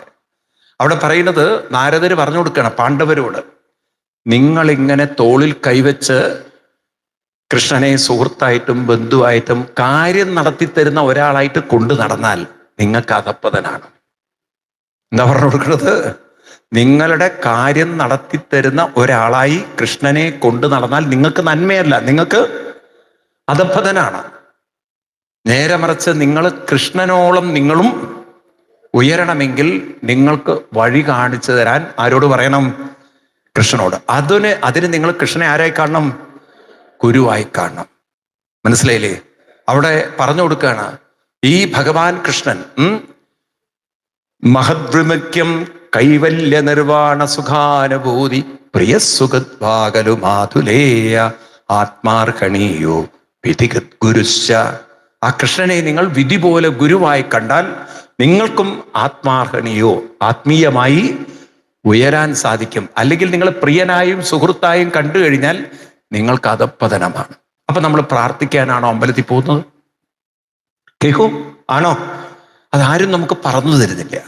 അപ്പം ക്ഷേത്രങ്ങളിലൊക്കെ ഉള്ള വിഗ്രഹങ്ങളെ നമ്മൾ ആരായി കാണണം? ഒരു ഗുരുസ്ഥാനത്ത് നമുക്കുള്ളൊരു വഴി കാണും. എന്താ അവര് പറയുന്നത്? നമ്മളോട് ഇങ്ങോട്ട് പറയുകയാണ്. എന്താ പറയുന്നത്? ആ മന്ത്രം എപ്പോഴും ഓർക്കണം, തത്വമസി. എന്താ പറയാനുള്ളത്? എന്താ തത്വമസി പറഞ്ഞാൽ? നീ ചത്തുപോട്ടെ എന്നാണോ? എന്താ തത്വമസി പറഞ്ഞാൽ? തത്വമസി പറഞ്ഞാൽ എന്താണ്? തും തത്, നീ ദരിദ്രവാസിയല്ല, നീ ഇരുന്നിങ്ങനെ മൂങ്ങേണ്ട ആളല്ല, നീ ഒരു പശുവിനെ പലമ്പേന്നും പറഞ്ഞ് കരയേണ്ട ആളല്ല. നീ ആരാണ്? അനുഷ്ഠാനത്തിലൂടെ പൂർണ്ണത നേടേണ്ട ആളാണ്. നിന്നിൽ അതുണ്ട്, നിന്നിൽ ആ ദൈവീകതയുണ്ട്. അപ്പോഴാണ് ജീവാത്മാവും പരമാത്മാവും. ഇവിടെ പറയുന്ന വരികള്, ജീവാത്മാവെന്നും പരമാത്മാവെന്നതുമോർക്കിൽ കേവലം പര്യായ ശബ്ദങ്ങളെന്നറിഞ്ഞാലും ഭേദമേതുമില്ല, രണ്ടുമൊന്നത്രേ നൂനം വേദമുണ്ടെന്ന് പറയുന്നത് അജ്ഞന്മാർ. അപ്പം ഭേദബുദ്ധി കാണുന്നവരൊക്കെ ആരാണ്? പറയൂ. നിങ്ങൾ കുട്ടികളോട് പറയാണ് അമ്പലത്തിൽ പോയി പ്രാർത്ഥിക്കാനാണ് പോകുന്നതെന്ന് പറഞ്ഞാൽ നിങ്ങൾ ആരാണ്? മിണ്ടണില്ല. അമ്പലത്തിൽ പോയി പ്രാർത്ഥിക്കാനാണ് എന്ന് പറഞ്ഞാൽ നമ്മൾ ആരാണ്? അച്ഛനമ്മമാരോ? അജ്ഞന്മാർ. ആരാണ് അജ്ഞൻ എന്ന് പറഞ്ഞാൽ? ആരാണ്? വിവരദോഷി. ആരാണ്? വിവരദോഷികളാണ്. നേരെ മറിച്ച് നമ്മൾ പറയണം, അമ്പലത്തിൽ പോയാൽ ദേവി നമുക്ക് തരുന്ന ഉപദേശമാണ് തത്വമസി. എന്താ തത്വമസി? എന്താ തത്വമസി? അനുഷ്ഠാനത്തിലൂടെ നിന്റെ മനസ്സിനെ ദൈവീകമാക്കിയാൽ എന്താണോ നീ വിചാരിക്കുന്നത് അത് നിനക്ക് നേടിയെടുക്കാൻ പറ്റും. അതിന് മനസ്സിനെ എന്താക്കണം? ദൈവീകമാക്കണം. അതിന് നീ എന്ത് ചെയ്യണം? അനുഷ്ഠാനങ്ങൾ ചെയ്യണം, നാമം ജപിക്കണം, മന്ത്രം ജപിക്കണം. ഇത് ഏതെങ്കിലും അച്ഛനമ്മമാര് മക്കൾക്ക് പറഞ്ഞു കൊടുത്തിട്ടുണ്ടോ? നിങ്ങളെന്താ മൗനികളോ? പറഞ്ഞു കൊടുത്തിട്ടുണ്ടോ? ഇല്ലയോ? ഇല്ല. അപ്പൊ നമ്മൾ ഏത് കാറ്റഗറിയിൽപ്പെട്ടു? വിവരദോഷികളുടെ കാറ്റഗറിയിൽപ്പെട്ടു. അപ്പൊ നമ്മൾ മാറണ്ടേ? ഇതൊക്കെയാണ് പഠിക്കേണ്ടത്. അപ്പൊ ഇപ്രകാരം പറഞ്ഞിട്ട് പറഞ്ഞു, അതിനെന്താ വേണ്ടത്? ഗുരുക്കന്മാര് നമുക്ക് വഴി കാണിക്കണം. ആര് വഴി കാണിക്കണം? അതിനാണ്. അപ്പൊ ക്ഷേത്രത്തിലൊക്കെ ഉള്ളത് ആരാണ്? നോക്കൂ, നിങ്ങൾ ഭാഗവത്തിൽ എഴുതി വെച്ചത്, ഭക്തി കൈക്കൊണ്ടു ഗുരുസേവയും ചെയ്തു നിജ ചിത്തശുദ്ധിയും ദേഹശുദ്ധിയും ചെയ്തുകൊണ്ടു നിത്യവും സൽക്കർമ്മങ്ങൾ കിളക്കം വരുത്താതെ സത്യത്തെ സമാശ്രയിച്ചാനന്ദ സ്വരൂപനായി മാനസവചന ദേഹങ്ങളെ അടക്കിതൻ മാനസേ വിഷയ സൗഖ്യങ്ങളെ ചിന്തിയാതെ ജനന ജരാമരണങ്ങളെ ചിന്തിച്ചുള്ളിൽ അനഹങ്കാരത്തേന സമഭാവനയോടും സർവാത്മാവാകുമെങ്കിൽ ഉറച്ച മനസ്സോടും സർവദാ രാമരാമേതി രാമരാമേതി ജപത്തോടും. ഇപ്പൊ രാമൻ തന്നെ ലക്ഷ്മണനോട് പറയുന്നത്, ഞാൻ നിന്റെ കാര്യം നോക്കാന്നല്ല, നീയും എന്ത് ചെയ്യണം? രാമരാമ എന്ന് ജപിച്ചുകൊണ്ടിരിക്കണം. മനസ്സിലാവുണ്ടല്ലോ? ലക്ഷ്മണനോട് പ്രാർത്ഥിക്കാനല്ല പറയുന്നത്, ലക്ഷ്മണനോട് അനുഷ്ഠിക്കാനാണ് പറയുന്നത്. നമ്മൾ എങ്ങനെയോ ഈ വാക്ക് നമുക്ക് അധപ്പതനം വന്നു. അനുഷ്ഠിക്കുക എന്നതിന് പകരം പ്രാർത്ഥിക്കുക എന്ന് ഹിന്ദുക്കൾ അർത്ഥമെടുത്തു. നമുക്ക് പ്രാർത്ഥനയല്ല ഉള്ളത്, നമുക്ക് ഉറക്കെ പറയൂ നിങ്ങൾ, അനുഷ്ഠാനം. ഒരു ക്ഷേത്രം എന്തിനുള്ള കേന്ദ്രമാണ്? ക്ഷേത്രം അനുഷ്ഠാനമാണ്. എന്താണ്? ഒരു അനുഷ്ഠാന കേന്ദ്രമാണ്. ആ നിഷ്ഠകൾ വരുത്തേണ്ട കേന്ദ്രമാണ്. ഇതൊക്കെ ഇനിയെങ്കിലും നമ്മൾ കൊണ്ടു നടക്കണ്ടേ? വേണോ? എത്ര പേര് തീരുമാനിച്ചു നന്നാവണമെന്ന്? അപ്പൊ ഇതുവരെ നന്നായില്ല എന്ന് ഉറപ്പല്ലായിരുന്നോ? അപ്പൊ എങ്കിലും ഇത്രയെങ്കിലും മനസ്സിലാക്കുക, ഇനിയെങ്കിലും നമ്മളൊന്ന് നേരെ ആവണം. അപ്പൊ ഇത്രയും കാലം നമ്മളൊരു ജന്തുക്കളായിരുന്നു, ഇനി ഇവിടുന്ന് അങ്ങോട്ട് ഹിന്ദുക്കളായി മാറണം. അതിനാണ് നമ്മളിതൊക്കെ പഠിക്കുന്നത്. എത്ര മനോഹരമാണെന്ന് നോക്കൂ നിങ്ങൾ. ശ്രീരാമൻ ഇതൊക്കെ ലക്ഷ്മണന് ഉപദേശിക്കുമ്പോൾ ആ ലക്ഷ്മണനും പൂർണ്ണത്വം പ്രാപിക്കാനുള്ള സകല ശക്തിയും ഉള്ളിലുണ്ട്. അപ്പൊ രാമൻ ലക്ഷ്മണൻ എന്താ ചെയ്യുന്നത്? വഴി കാണിച്ചു കൊടുക്കുകയാണ്. അപ്പൊ നമ്മുടെ മുന്നിലുള്ള സകല വിഗ്രഹങ്ങളെയും നമ്മൾ ആരായി കാണണം? ഗുരുസ്ഥാനത്ത് കണ്ട് നമുക്കുള്ളൊരു വഴികാട്ടി. അപ്പൊ നിങ്ങൾ ഇനി ഏത് അമ്പലത്തിൽ പോയാലും നിങ്ങൾക്ക് ആ ശ്രീകോവിലിൽ നിന്ന് ഇങ്ങനെ കേൾക്കാൻ പറ്റണം. ഏത് ശബ്ദം? ഏത് ശബ്ദം? തത്വമസി തത്വമസി എന്ന് കേൾക്കണം. അപ്പൊ തത്വമസി എന്ന് കേൾക്കുമ്പോൾ എന്താ വേണ്ടത്? ഉള്ളിൽ ഉണർവ് വരണം. ഓ, ഞാൻ കുറച്ചു നേരം ഇരുന്ന് ഉള്ളിൽ നാമം ജപിച്ച് എൻ്റെ മനസ്സിനെ അടക്കിയാലേ എനിക്ക് ആ തത്വത്തിലേക്ക്, പരമാത്മാവിലേക്ക് എത്താൻ പറ്റുള്ളൂ. ഇതിനാണ് ഞാൻ വന്നിരിക്കുന്നത്. ഇത് മനസ്സിലാക്കിക്കൊണ്ട് നിങ്ങൾ ക്ഷേത്രത്തിൽ പോയാൽ നിങ്ങൾക്കതൊരു അനുഷ്ഠാന കേന്ദ്രമാണ്, ഉപാസനാ കേന്ദ്രമാണ്. മനസ്സിലായില്ലേ? നിങ്ങൾക്കതൊരു ഗുരുകുലമാണ്. നിങ്ങളുടെ ജീവിതം പൂർണ്ണമാക്കാനുള്ള, സാക്ഷാത്കരിക്കാനുള്ള, ജന്മം സഫലമാക്കാനുള്ള, ധന്യമാക്കാനുള്ള, കൃതാർത്ഥമാക്കാനുള്ള, പവിത്രമാക്കാനുള്ള, സുഹൃതമാക്കാനുള്ള ഒരു ധന്യ കേന്ദ്രം. അതാണ് ജീവിതം. അത്രയും ജീവിതത്തിൽ മഹത്വമുണ്ടെന്ന് രാമൻ ലക്ഷ്മണനെ കാണിച്ചു കൊടുക്കുകയാണ്. മനസ്സിലാവുണ്ടല്ലോ? അപ്പോൾ ഇനി ഒരിക്കലും നമ്മളിങ്ങനെ നമ്മുടെ ജീവിതത്തിൽ പ്രാരബ്ധങ്ങളും പറഞ്ഞ് വിഷമങ്ങളും പറഞ്ഞ് ഇരിക്കരുത്. അതൊക്കെ കഴിഞ്ഞു. പ്രാരബ്ധങ്ങളുണ്ട്, വിഷമങ്ങളുണ്ട്, അതിലേക്കൊന്നും മൈൻഡ് ചെയ്യരുത്. എന്ത് ചെയ്യരുത്? പറയൂ, അവർക്ക് പറയോ? മൈൻഡ് ചെയ്യരുത്. ഇപ്പൊ നിങ്ങളൊരു കല്യാണത്തിന് പോകണം, നല്ല ഉടുത്തൊരുങ്ങി ബാങ്ങയിൽ അടിച്ചു പൊളിച്ചിട്ട് പോവുകയാണ്. എവിടെ? കല്യാണത്തിന്. കഷ്ടകാലത്തിനൊരു കാക്ക വൃത്തികേടാക്കി. നിങ്ങൾ അതൊക്കെ എടുത്തിട്ട് ടിഷ്യൂ പേപ്പറൊക്കെ എടുത്ത് വൃത്തികേടാ കളഞ്ഞെങ്കിലും അതിൻ്റെയൊക്കെ കറയുണ്ടെങ്കിൽ നിങ്ങൾ കഴിയുന്നതും എന്ത് ചെയ്യും? അതാരും കാണാത്ത രീതിയിലാക്കും. കാരണം ഡ്രസ്സ് മാറാനും പറ്റണില്ലെങ്കിൽ അതെങ്ങനെങ്കിലും മറച്ചു വെക്കാൻ പറ്റുമോ നോക്കും. ആണോ? ആണോ അല്ലയോ? അത് പണ്ടൊരാശാൻ കല്യാണത്തിന് പോവുകയാണ്. അപ്പൊ ഇദ്ദേഹത്തിന്റെ ഭാര്യ മുണ്ട് അയൺ ചെയ്തപ്പം ഇസ്തിരിപ്പെട്ടി അധികം പിടിച്ചുപോയി. അതാണെങ്കിൽ ഉടുക്കുന്നതിന്റെ നേരെ പുറകിൽ ഭാഗം വലിയൊരു കറുത്ത പൊട്ട്. ഈ മനുഷ്യനാണെങ്കിൽ വേറെ മുണ്ട് ഉടുക്കാനില്ല, കല്യാണത്തിന് പോയേ പറ്റുള്ളൂ. ഇയാൾ എന്ത് ചെയ്തു വെച്ചാൽ സ്ത്രീകളെ പോലെ വലിയൊരു പൊട്ട് തൊട്ടിട്ട് പോയി.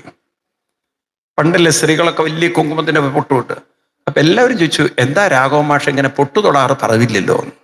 പറഞ്ഞു, ഞാൻ ഈ പൊട്ട് തൊട്ടില്ലെങ്കിൽ പുറകിലെ പൊട്ട് എല്ലാവരും കണ്ടുകൊണ്ടിരിക്കും. അതെങ്ങനെയാ അങ്ങനെ കറുപ്പ് വന്നത്? പിന്നെ ഞാൻ അത് പറഞ്ഞു നടക്കേണ്ടി വരും. എൻ്റെ ഭാര്യ അയൺ ചെയ്യുമ്പോൾ ഇസ്തിരി പെട്ടി പിടിച്ചതാണെന്നൊക്കെ പറഞ്ഞു. നിങ്ങൾക്ക് എന്തിനാ കഥ പറഞ്ഞു തരുന്നത്? അതിന് പകരം ഈ പൊട്ട് കണ്ടാൽ പിന്നെ നിങ്ങൾ വേറൊന്നിലേക്ക് ശ്രദ്ധിക്കില്ല. ഇതുപോലെ ജീവിതത്തിൽ കുറെ കുറവുകളും പ്രശ്നങ്ങളും പ്രയാസങ്ങളും ഇല്ലാത്തതുണ്ടാവില്ല, എല്ലാവർക്കും ഉണ്ടാവും. ആർക്കാ എല്ലാം കഴിഞ്ഞിരിക്കുന്നത്? അതിലേക്ക് ശ്രദ്ധ കൊടുത്താൽ അത് തന്നെ ഒരു പൊട്ടായി നമ്മുടെ ജീവിതത്തിൽ പാടുകളായി മാറും. എന്നാൽ നമുക്ക് ശ്രദ്ധ വേണമെങ്കിൽ തിരിച്ച് അനുഷ്ഠാനങ്ങളിലേക്ക് തിരിച്ചാൽ ഇതൊന്നും നമ്മളെ ബാധിക്കില്ല. നടക്കേണ്ടത് നടക്കട്ടെ, നടന്നില്ലെങ്കിൽ എനിക്ക് എന്ത് പ്രശ്നം? ആ ഭാവത്തിൽ നമ്മുടെ ജീവിതത്തെ കാണണം. നടന്നാലും സന്തോഷം. നിങ്ങൾ ആദി ശങ്കരാചാര്യസ്വാമികളുടെ ഇന്നിപ്പോ ഗുരു പൂർണിമ ദിവസമാണ്. ഈ ശ്ലോകം ബൈ ഹാർട്ട് പഠിക്കുക. ഭജഗോവിന്ദത്തിൽ വരുന്ന ഒരു വരികളാണ്. അദ്ദേഹം പറയും, യോഗരതോവാ യോഗരതോവാ. കേട്ടിട്ടുണ്ടോ ആരെങ്കിലും ഇങ്ങനെ ഒരു ശ്ലോകം?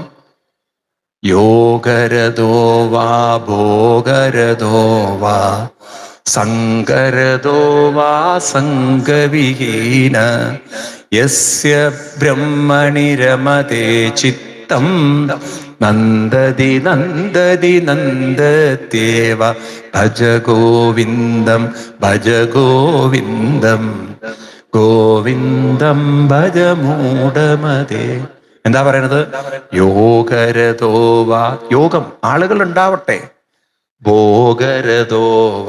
ഇന്ന് വിഭവങ്ങൾ ഉണ്ടാവട്ടെ, നാളെ യോഗം ഇല്ലാതിരിക്കട്ടെ, ആരും ഇല്ലാതിരിക്കട്ടെ, നാളെ ഭോഗമില്ലാതിരിക്കട്ടെ. എൻ്റെ ചിത്തം രമതേ ബ്രഹ്മണി. ഞാൻ മനസ്സിനെ എവിടെയാ വെച്ചിരിക്കുന്നത്? കൂടെ ആരുണ്ട്, കൂടെ എന്തുണ്ട് എന്നുള്ളതിലല്ല. ഞാൻ ചിത്തം രമതേ ബ്രഹ്മണി. ആരിൽ? ബ്രഹ്മണിയിലാണ്, അല്ല ബ്രാഹ്മണിയിലല്ല. ബ്രഹ്മണി പറഞ്ഞാൽ നല്ല ചിന്തയിൽ, അനുഷ്ഠാനത്തിൽ ഞാൻ എൻ്റെ ചിത്തം വെച്ചിരിക്കുന്നു. അതുകൊണ്ട് നന്ദതി നന്ദതി നന്ദതി. എൻ്റെ മനസ്സിന് എന്തേ ഉള്ളൂ? സന്തോഷം മാത്രമേ ഉള്ളൂ. മനസ്സിലാവുണ്ടല്ലോ? ഈ ഒരു ശ്രദ്ധ മാറ്റാനുള്ള കഴിവ് നമുക്കുണ്ടോ? ഉണ്ടോ? നിങ്ങൾക്ക് പരിഭവവും പറയാം, പ്രയാസവും പറയാം, നിങ്ങൾക്ക് വേണമെങ്കിൽ അനുഷ്ഠാനവും ചെയ്യാം. മനസ്സിലാവുണ്ടോ? പക്ഷെ ഇത് പറയാൻ വളരെ എളുപ്പമാണ്, പാടിയതേ ശീലിക്കുള്ളൂ. അതുകൊണ്ടാണ് പ്രായമുള്ളവർ നേരെ ആവാത്തത്. അങ്ങനെയൊന്നും നാമം ചൊല്ലാൻ പറഞ്ഞാൽ എന്ത് നാമം, നിങ്ങൾക്ക് എൻ്റെ ബുദ്ധിമുട്ട് വല്ലതും മനസ്സിലായി കഷ്ടം എന്നൊക്കെ പറഞ്ഞ അവര് അങ്ങനെ ശീലിച്ചു. എന്ത് ചെയ്യാൻ പറ്റും? അതുകൊണ്ട് ഈ ജന്മല്ല 100 ജന്മം എടുത്താലും അവരെ നേരെയാക്കാൻ പറ്റില്ല. അതുകൊണ്ടാണ് കുറച്ച് പ്രായമായിട്ട് നിങ്ങൾ നന്നാവാൻ വിചാരിച്ചാൽ നിങ്ങളും നന്നാവില്ല, നിങ്ങളെ നന്നാക്കുന്നവരും നന്നാവില്ല. അതുകൊണ്ട് ഇതൊക്കെ കുറച്ച് നേരത്തെ തുടങ്ങണം. കാരണം മനസ്സ് കുറെ കഴിഞ്ഞാൽ പറഞ്ഞാൽ ഒട്ടും അനുസരിക്കില്ല. അപ്പൊ അനുസരിക്കുന്ന ഒരു ലെവലിലേക്ക് എത്തുമ്പോൾ തന്നെ അതിനെ നമ്മൾ പറയുന്ന ട്രാക്കിലൂടെ കൊണ്ടുപോയാൽ പിന്നെ അത് വേണ്ടാത്തതിലൊന്നും അധികം സമയം ചെലവഴിക്കില്ല. അതാണ് അതിൻ്റെ ട്രിക്ക്. മനസ്സിലായില്ലേ? ഇതൊന്ന് ക്ലിക്ക് ചെയ്ത് കിട്ടേ വേണ്ട, വേറൊന്നും വേണ്ട. അപ്പൊ ഇപ്രകാരമൊക്കെ പറഞ്ഞപ്പോൾ വളരെ സന്തോഷമായി. പിന്നീട് രാമൻ അവരവിടെ താമസിക്കുമ്പോഴാണ് ഇനിയുള്ള ഒരു രംഗമാണ് നമ്മൾ അടുത്ത രംഗത്തിലേക്ക് കടക്കുന്നത്. അപ്പൊ ഇങ്ങനെ ഈ താമസിക്കുന്ന കാലത്ത് അപ്പോഴാണ് ഒരു ദിവസം ആരങ്ങോട്ട് വരുന്നത്? നമ്മുടെ ഒരു ചേച്ചി അങ്ങോട്ട് കടന്നു വരികയാണ്. ആരാണ് ആ ചേച്ചി? ശൂർപ്പണഖ കടന്നു വരികയാണ്. അപ്പൊ ശൂർപ്പണഖ എങ്ങനെയോ ഒളിഞ്ഞും പാത്തും രാമനെ കണ്ടു. ഇപ്പൊ രാമന്റെ ആ ഒരു രൂപ സൗന്ദര്യവും എല്ലാം കൂടെ കണ്ടപ്പം ശൂർപ്പണയ്ക്ക് ഒരു മോഹം. എന്ത്? എനിക്ക് തോന്നുന്നു ആ സമയത്ത് സീത രാമന്റെ കൂടെ ഉണ്ടായിരുന്നില്ല. അപ്പൊ ശൂർപ്പണയ്ക്ക് തോന്നി ഇനി വേറെ പ്രപ്പോസലൊന്നും വേണ്ട, ഇത് നല്ലൊരു അനുയോജ്യമായിട്ടുള്ളൊരു കേസാണ്. കാരണം നല്ലൊരു ആരോഗ്യമുള്ള ചെറുപ്പക്കാരൻ, കണ്ടാൽ തന്നെ ഒരു യോഗ്യനായിട്ടുള്ള ഒരാളാണ്. അപ്പം ശൂർപ്പണഖ ഒന്ന് ശ്രമിച്ചാലോ എന്ന് ആലോചിച്ചു. സാധാരണ പെൺകുട്ടികൾ നേരിട്ട് ചോദിക്കാറില്ല. എനിക്ക് തോന്നുന്നു ശൂർപ്പണഖ അന്ന് തന്നെ മോഡേൺ ആയിരിക്കണം. കാരണം പണ്ട് കാലത്തൊക്കെ അച്ഛനമ്മമാര് വഴിയും കാരണവന്മാര് വഴിയൊക്കെയല്ലേ അന്വേഷിക്കുക. ഇത് ശൂർപ്പണഖ തന്നെ വിചാരിച്ചു, ഇനിയിപ്പോൾ എന്ത്, കാലം മാറിയില്ലേ, ഞാൻ തന്നെ നേരിട്ട് ഒന്നങ്ങോട്ട് പ്രപ്പോസൽ വെച്ചാൽ എന്താന്നുള്ളത്. അപ്പൊ ശൂർപ്പണഖ തന്നെ, ശൂർപ്പണഖ ഒരു പേടി, ഒരു വിഷമം. കാരണം ശൂർപ്പണഖയുടെ നഖമൊക്കെ വല്ല മുറം പോലെയാണ്. അന്ന് ഈ വലിയ നഖം വെട്ടികളൊന്നും ഉണ്ടാവില്ല. ഇന്നത്തെ പോലെ നമുക്ക് നെയിൽ കട്ടറൊന്നും ഇല്ലാത്തൊരു കാലമായിരിക്കണം. അപ്പൊ ശൂർപ്പണഖ എങ്ങനെയൊക്കെയോ അവളുടെ സൗന്ദര്യം കുറച്ചുകൂടി കാണാൻ പറ്റുന്ന ഒരു അഴകിലേക്കൊക്കെ ആക്കി. അങ്ങനെ അവള് നേരെ ആരടുത്തേക്ക് പോയി? രാമന്റെ അടുത്ത് എന്ന് കൊഞ്ചി കുഴഞ്ഞ് പറഞ്ഞു, ആരാണ്, എന്താണ് ഇവിടെ വന്നത്? നിങ്ങളെ കണ്ടു കഴിഞ്ഞാൽ മുനികുരം കുമാരന്മാരെ പോലുണ്ട്, പക്ഷെ കയ്യിൽ ഈ ആവനാഴിയും വില്ലും ഒക്കെ കാണുമ്പോൾ നിങ്ങൾ നല്ല യോദ്ധാക്കളെ പോലെയൊക്കെ തോന്നുന്നുണ്ട്. ഒരു വശത്ത് ജടാധാരിയാണ്, മരവുരിയാണ്, വേറൊരു വശത്ത് അമ്പും വില്ലും ഒക്കെ പിടിച്ചിരിക്കുന്നത് കാണുമ്പോൾ നിങ്ങൾ ആരാണെന്ന് മനസ്സിലാവണ്ടേ. പക്ഷെ നിങ്ങളെ കണ്ടിട്ട് വളരെ അനുയോജ്യരായിട്ട് തോന്നുന്നു. എന്തൊക്കെയാണ്, എവിടെ നിന്നാണെന്നൊക്കെ ചോദിച്ചപ്പം രാമനാണെങ്കിൽ ഈ വാത്മീകി മഹർഷിക്ക് പ്രത്യേകത ഉണ്ട്. രാമൻ ആരെ കണ്ടാലും കഥ പറയാൻ തുടങ്ങും. ആദ്യം മുതൽ ഇക്ഷ്വാകു വംശത്തിന്റെ ചരിത്രം മുതൽ എൻ്റെ അച്ഛൻ 3 കെട്ടി, അതിലൊരുത്തിയുടെ കൂടെ ജീവിച്ചു, അവള് അച്ഛനെ ഒരു വഴിക്കാക്കി, ഞങ്ങളിപ്പോൾ വേറൊരു വഴിക്കായി. ആ കഥകളൊക്കെ ഇങ്ങോട്ട് ഈ ഇവളുടെ അവതരിപ്പിച്ചപ്പോൾ അവള് പറഞ്ഞു, സാരില്ല രാമ, ഇനി അങ്ങയുടെ ദുഃഖം പങ്കുവെക്കാൻ ഞാനും ഉണ്ടെന്നു. അവള് പ്രപ്പോസൽ വെച്ചു. ആരെ മുന്നില്? അപ്പോഴാണ് ഇത് കേട്ടപ്പോഴേ അങ്ങോട്ട് ചാടി വീണു നമ്മുടെ സീതാദേവി. രാമനെ വീഴ്ത്താൻ, അച്ഛനെ വീഴ്ത്താൻ കൈകേയി ഉണ്ടായിരുന്നു. ഇതുപോലെ ഇപ്പൊ രാമനെയും വീഴ്ത്താൻ ആര് വന്നിരിക്കണോ? ശൂർപ്പണഖയാണോന്നറിയില്ല, ഒരു പെണ്ണ് വന്നിട്ട് രാമനെ സ്നേഹത്തോടു കൂടിയൊക്കെ വിളിക്കണം. അപ്പോഴേക്കും സീത ഓടി വന്നു. സീത ഓടി വന്നപ്പോൾ പിന്നെ രാമന്റെ അക്ഷരമൊക്കെ നിന്നുപോയി. രാമൻ പറഞ്ഞു, കാര്യമൊക്കെ ശരിയാണ് നീ പറയുന്നത്, പക്ഷേ എനിക്ക് ഓൾറെഡി ഒരു ഭാര്യ ഉള്ളത് കൊണ്ട് ഇനിയൊരു പ്രപ്പോസലും കൂടി വെച്ചാൽ എൻ്റെ അച്ഛൻ്റെ ഗതി ഞാൻ കണ്ടതാ, അതുപോലെ ഒരു ഗതി എനിക്കുണ്ടാവണ്ട എന്ന് വെച്ചിട്ട് നീ ഒരു കാര്യം ചെയ്യൂ. പാവൻ ലക്ഷ്മണൻ ഏകാന്തനാണ്, കുറെ കാലമായി ഇപ്പം എൻ്റെ കൂടെ ബോറടിക്കുന്നുണ്ട്, ആൾക്കൊരു കമ്പനിക്ക് വേണ്ടി നീ ഒരു കാര്യം ചെയ്യൂ, ആരുടെ കൂടെ കൂടിക്കോളൂ, ലക്ഷ്മണന്റെ കൂടെ. അപ്പൊ അവള് നേരെ കൊഞ്ചി അവൾക്ക് അത്ര താല്പര്യമില്ലേ ലക്ഷ്മണൻ, എന്നാലും കുഴപ്പമില്ല, ഈ കേസ് അല്ലെങ്കിൽ ആ കേസ് ഏതെങ്കിലും ഒന്നായല്ലോ, ഡൗറി ഒന്നും കൊടുക്കാത്ത കേസല്ലേ, ഒന്ന് ട്രൈ ചെയ്യാന്ന് പറഞ്ഞിട്ട് ലക്ഷ്മണന്റെ അടുത്ത് ചെന്നിട്ട് എന്താ ലക്ഷ്മണ സുഖം തന്നെയല്ലേ എന്നൊക്കെ പറഞ്ഞ് കൊഞ്ചാനും കുഴയാനൊക്കെ തുടങ്ങി. അപ്പൊ ലക്ഷ്മണൻ പറഞ്ഞു, കാര്യമൊക്കെ ശരിയാണ്, നീ നിന്റെ കാര്യങ്ങളൊക്കെ കേട്ടു. അപ്പം പറഞ്ഞു, ഞാൻ ത്രിലോക ചക്രവർത്തിയായ രാവണന്റെ സഹോദരിയാണ്, ജനസ്ഥാനം എന്ന് പറയുന്ന ഈ സ്ഥലം എനിക്കാ തന്നിരിക്കുന്നത്, ഞാൻ ഇവിടുത്തെ രാജ്ഞിയെ പോലെ ജീവിക്കുകയാണ്, ഇതൊക്കെ എൻ്റെ കൈവശത്തിലുള്ളതാണെന്നൊക്കെ കേട്ടപ്പം, ഓ നിന്നെപ്പോലുള്ള ഇത്ര വലിയ മഹതി ഒരു ദാസിയായിട്ട് ജീവിക്കുന്നത് ഒട്ടും ചേർന്നല്ല, ഞാൻ രാമന്റെ ദാസനാണ്, അപ്പൊ ഞാൻ ദാസനാണെങ്കിൽ എന്നെ കെട്ടിക്കഴിഞ്ഞാൽ നീയും, അയ്യോ അത് ശരിയല്ല, നിന്റെ ലെവലിൽ പറ്റിയതല്ല.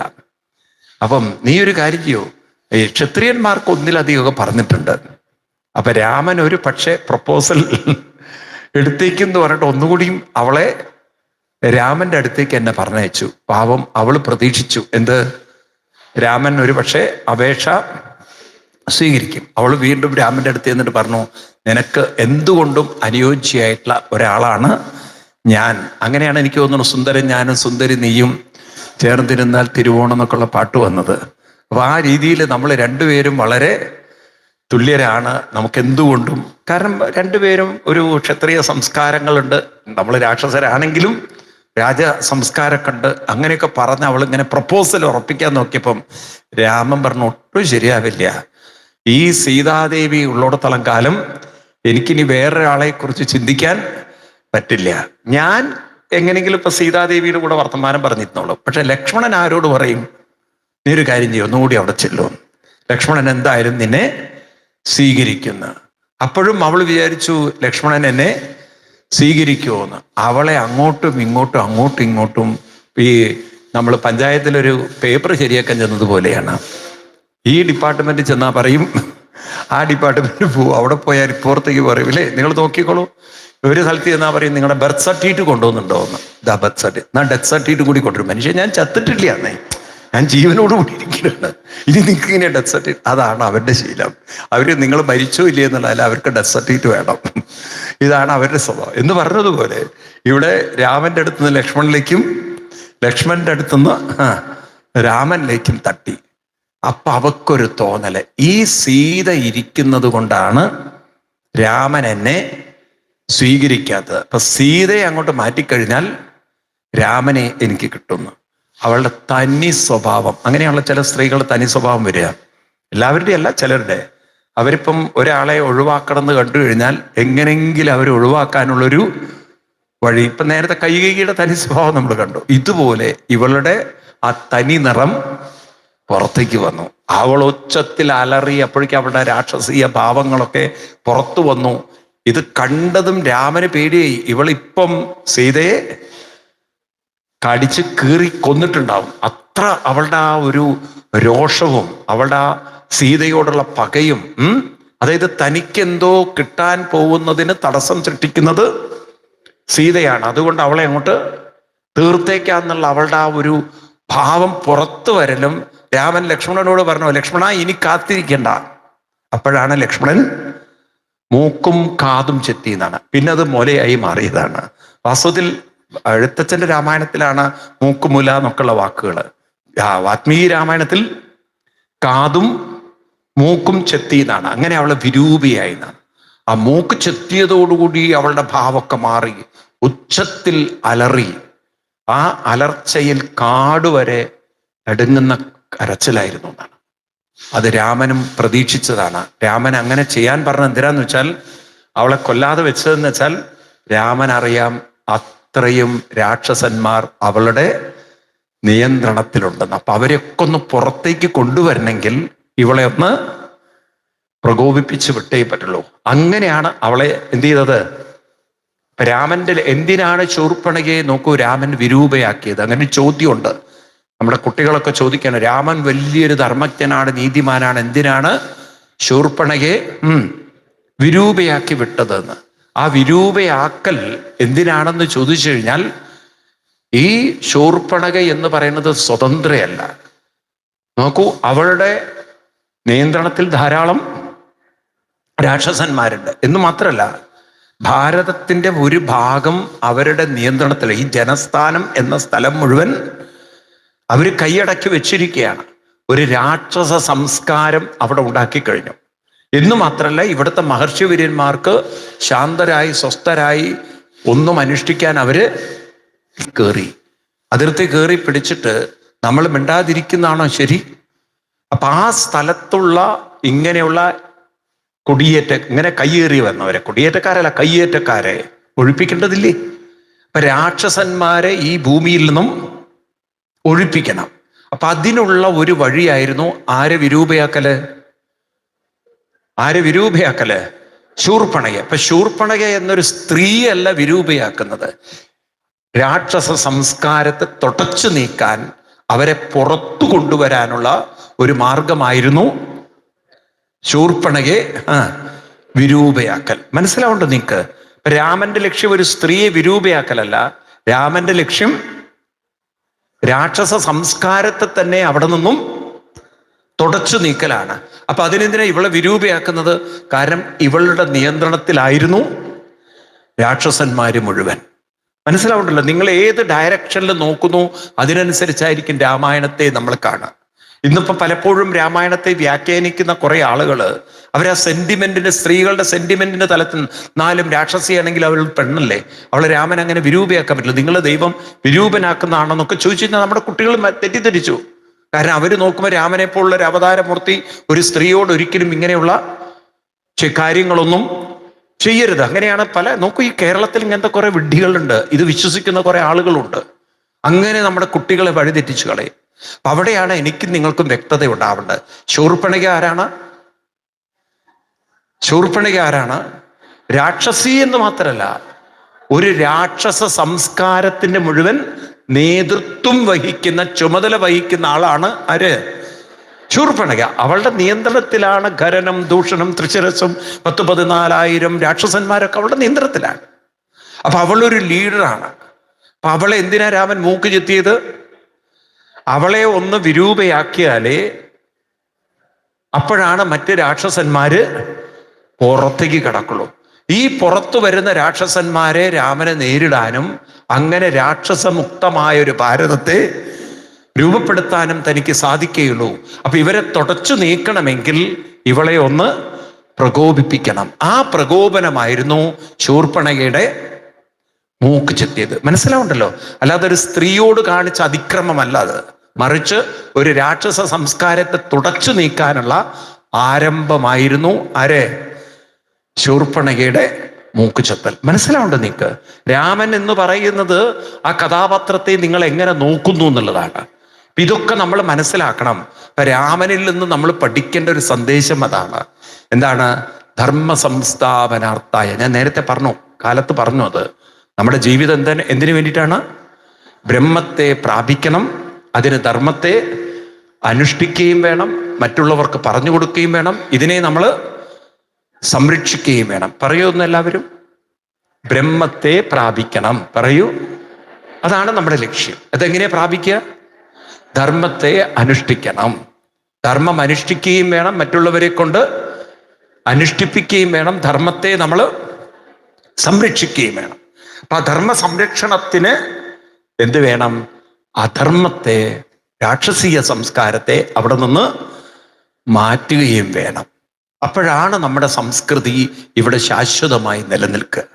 അപ്പൊ ഇവിടെ ശൂർപ്പണഖ എന്ന് പറയുന്നത് രാക്ഷസ സംസ്കാരത്തിന്റെ പ്രതീകമാണ്, രാക്ഷസ സംസ്കാരത്തിന്റെ നേതൃത്വമാണ്. ആ രാക്ഷസ സംസ്കാരത്തെ ഇല്ലാതാക്കാൻ, അതിനെ ഒന്ന് പുറത്തേക്ക് കൊണ്ടുവരാൻ രാവണ സഹോദരിയെ ശൂർപ്പണഖയെ രാമൻ മൂക്ക് ചെത്തി വിരൂപയാക്കുമ്പോൾ രാമൻ ഒരു തയ്യാറെടുപ്പിന് റെഡിയാവുകയാണ്. ഏത് തയ്യാറെടുപ്പിന്? ഭാരത ഭൂമിയിൽ നിന്നും രാക്ഷസ വംശത്തെ തൊട്ടച്ചു നീക്കാൻ ഞാനിതാ തയ്യാറായി കഴിഞ്ഞു എന്നൊരാഹ്വാനമാണ്. അല്ലാതെ കേവലം ഒരു പെണ്ണിന്റെ ഒരു ദൗർബല്യത്തിന് വിധേയനായി, ചാഞ്ചല്യത്തിന് വിധേയമായി, ഇതൊരു കൊഞ്ചലല്ല. ചക്കരെ ഞാൻ നിന്നെ സ്നേഹിക്കുന്നു, ചക്കരെ മുത്തേ എന്നുള്ളതല്ല ഇത്. ആണോ? ഒരുപക്ഷെ ശൂർപ്പണഖ ആ ലെവലിലാണ് കാണുന്നതെങ്കിലും രാമൻ ശൂർപ്പണയെ കാണുന്നത് അത്തരത്തിലുള്ള ഒരു പ്രേമത്തിന്റെ ഒരു പ്രതീകമായിട്ടല്ല, ഒരു ചക്കരയും മുത്തയായിട്ടല്ല കാണുന്നത്. ആണോ? രാമൻ കാണുന്നത് ഇവളുടെ നിയന്ത്രണത്തിലാണ് വലിയൊരു രാക്ഷസ പടയിരിക്കുന്നത്. ഇവളെ ഒന്ന് പ്രകോപിപ്പിച്ചാൽ അതെല്ലാം അവിടുന്ന് പുറത്തു വരും. അപ്പോൾ എനിക്ക് മഹർഷി വര്യന്മാർക്ക് ഞാൻ കൊടുത്തൊരു പ്രതിജ്ഞയുണ്ട്. എന്താ പ്രതിജ്ഞ? മഹർഷി വര്യന്മാരോട് രാമൻ ചെയ്തൊരു പ്രതിജ്ഞയുണ്ട്. എന്താ പ്രതിജ്ഞ? രാക്ഷസ വംശത്തെ ഞാൻ തുടച്ചു നീക്കുന്നു. അങ്ങനെ ഒരു ഉത്തരവാദിത്വം ഏറ്റെടുത്ത അവതാരമൂർത്തിയാണ് ആര്? അതാണ് രാമരാജ്യം എന്നുള്ളത്. ഈ രാമരാജ്യം എന്ന സങ്കല്പം ഉണ്ടല്ലോ, ഇപ്പോഴും ഹിന്ദുക്കൾക്ക് മനസ്സിലായിട്ടില്ല, നമ്മളത് ഉൾക്കൊണ്ടിട്ടില്ല. രാമരാജ്യം എന്ന് പറയുന്നത് കേവലം നിങ്ങൾ വിചാരിക്കേണ്ട രാമനെ ആരാധിക്കുന്ന ഒരു അമ്പലങ്ങൾ കെട്ടുന്ന രാജ്യമാണെന്ന്. അങ്ങനെയാണ് നമ്മൾ പ്രത്യേകിച്ച് കാണുന്നത്. അതല്ല രാമരാജ്യം. രാമരാജ്യം എന്ന് പറയുന്നത് ഭാരതത്തിലുള്ളവർക്ക് വ്യക്തമായ അവബോധമുണ്ടാവുക. എന്താണ്? അറ്റ്ലീസ്റ്റ് ഇത്രയെങ്കിലും നിങ്ങൾ ചിന്തിച്ചാൽ മതി.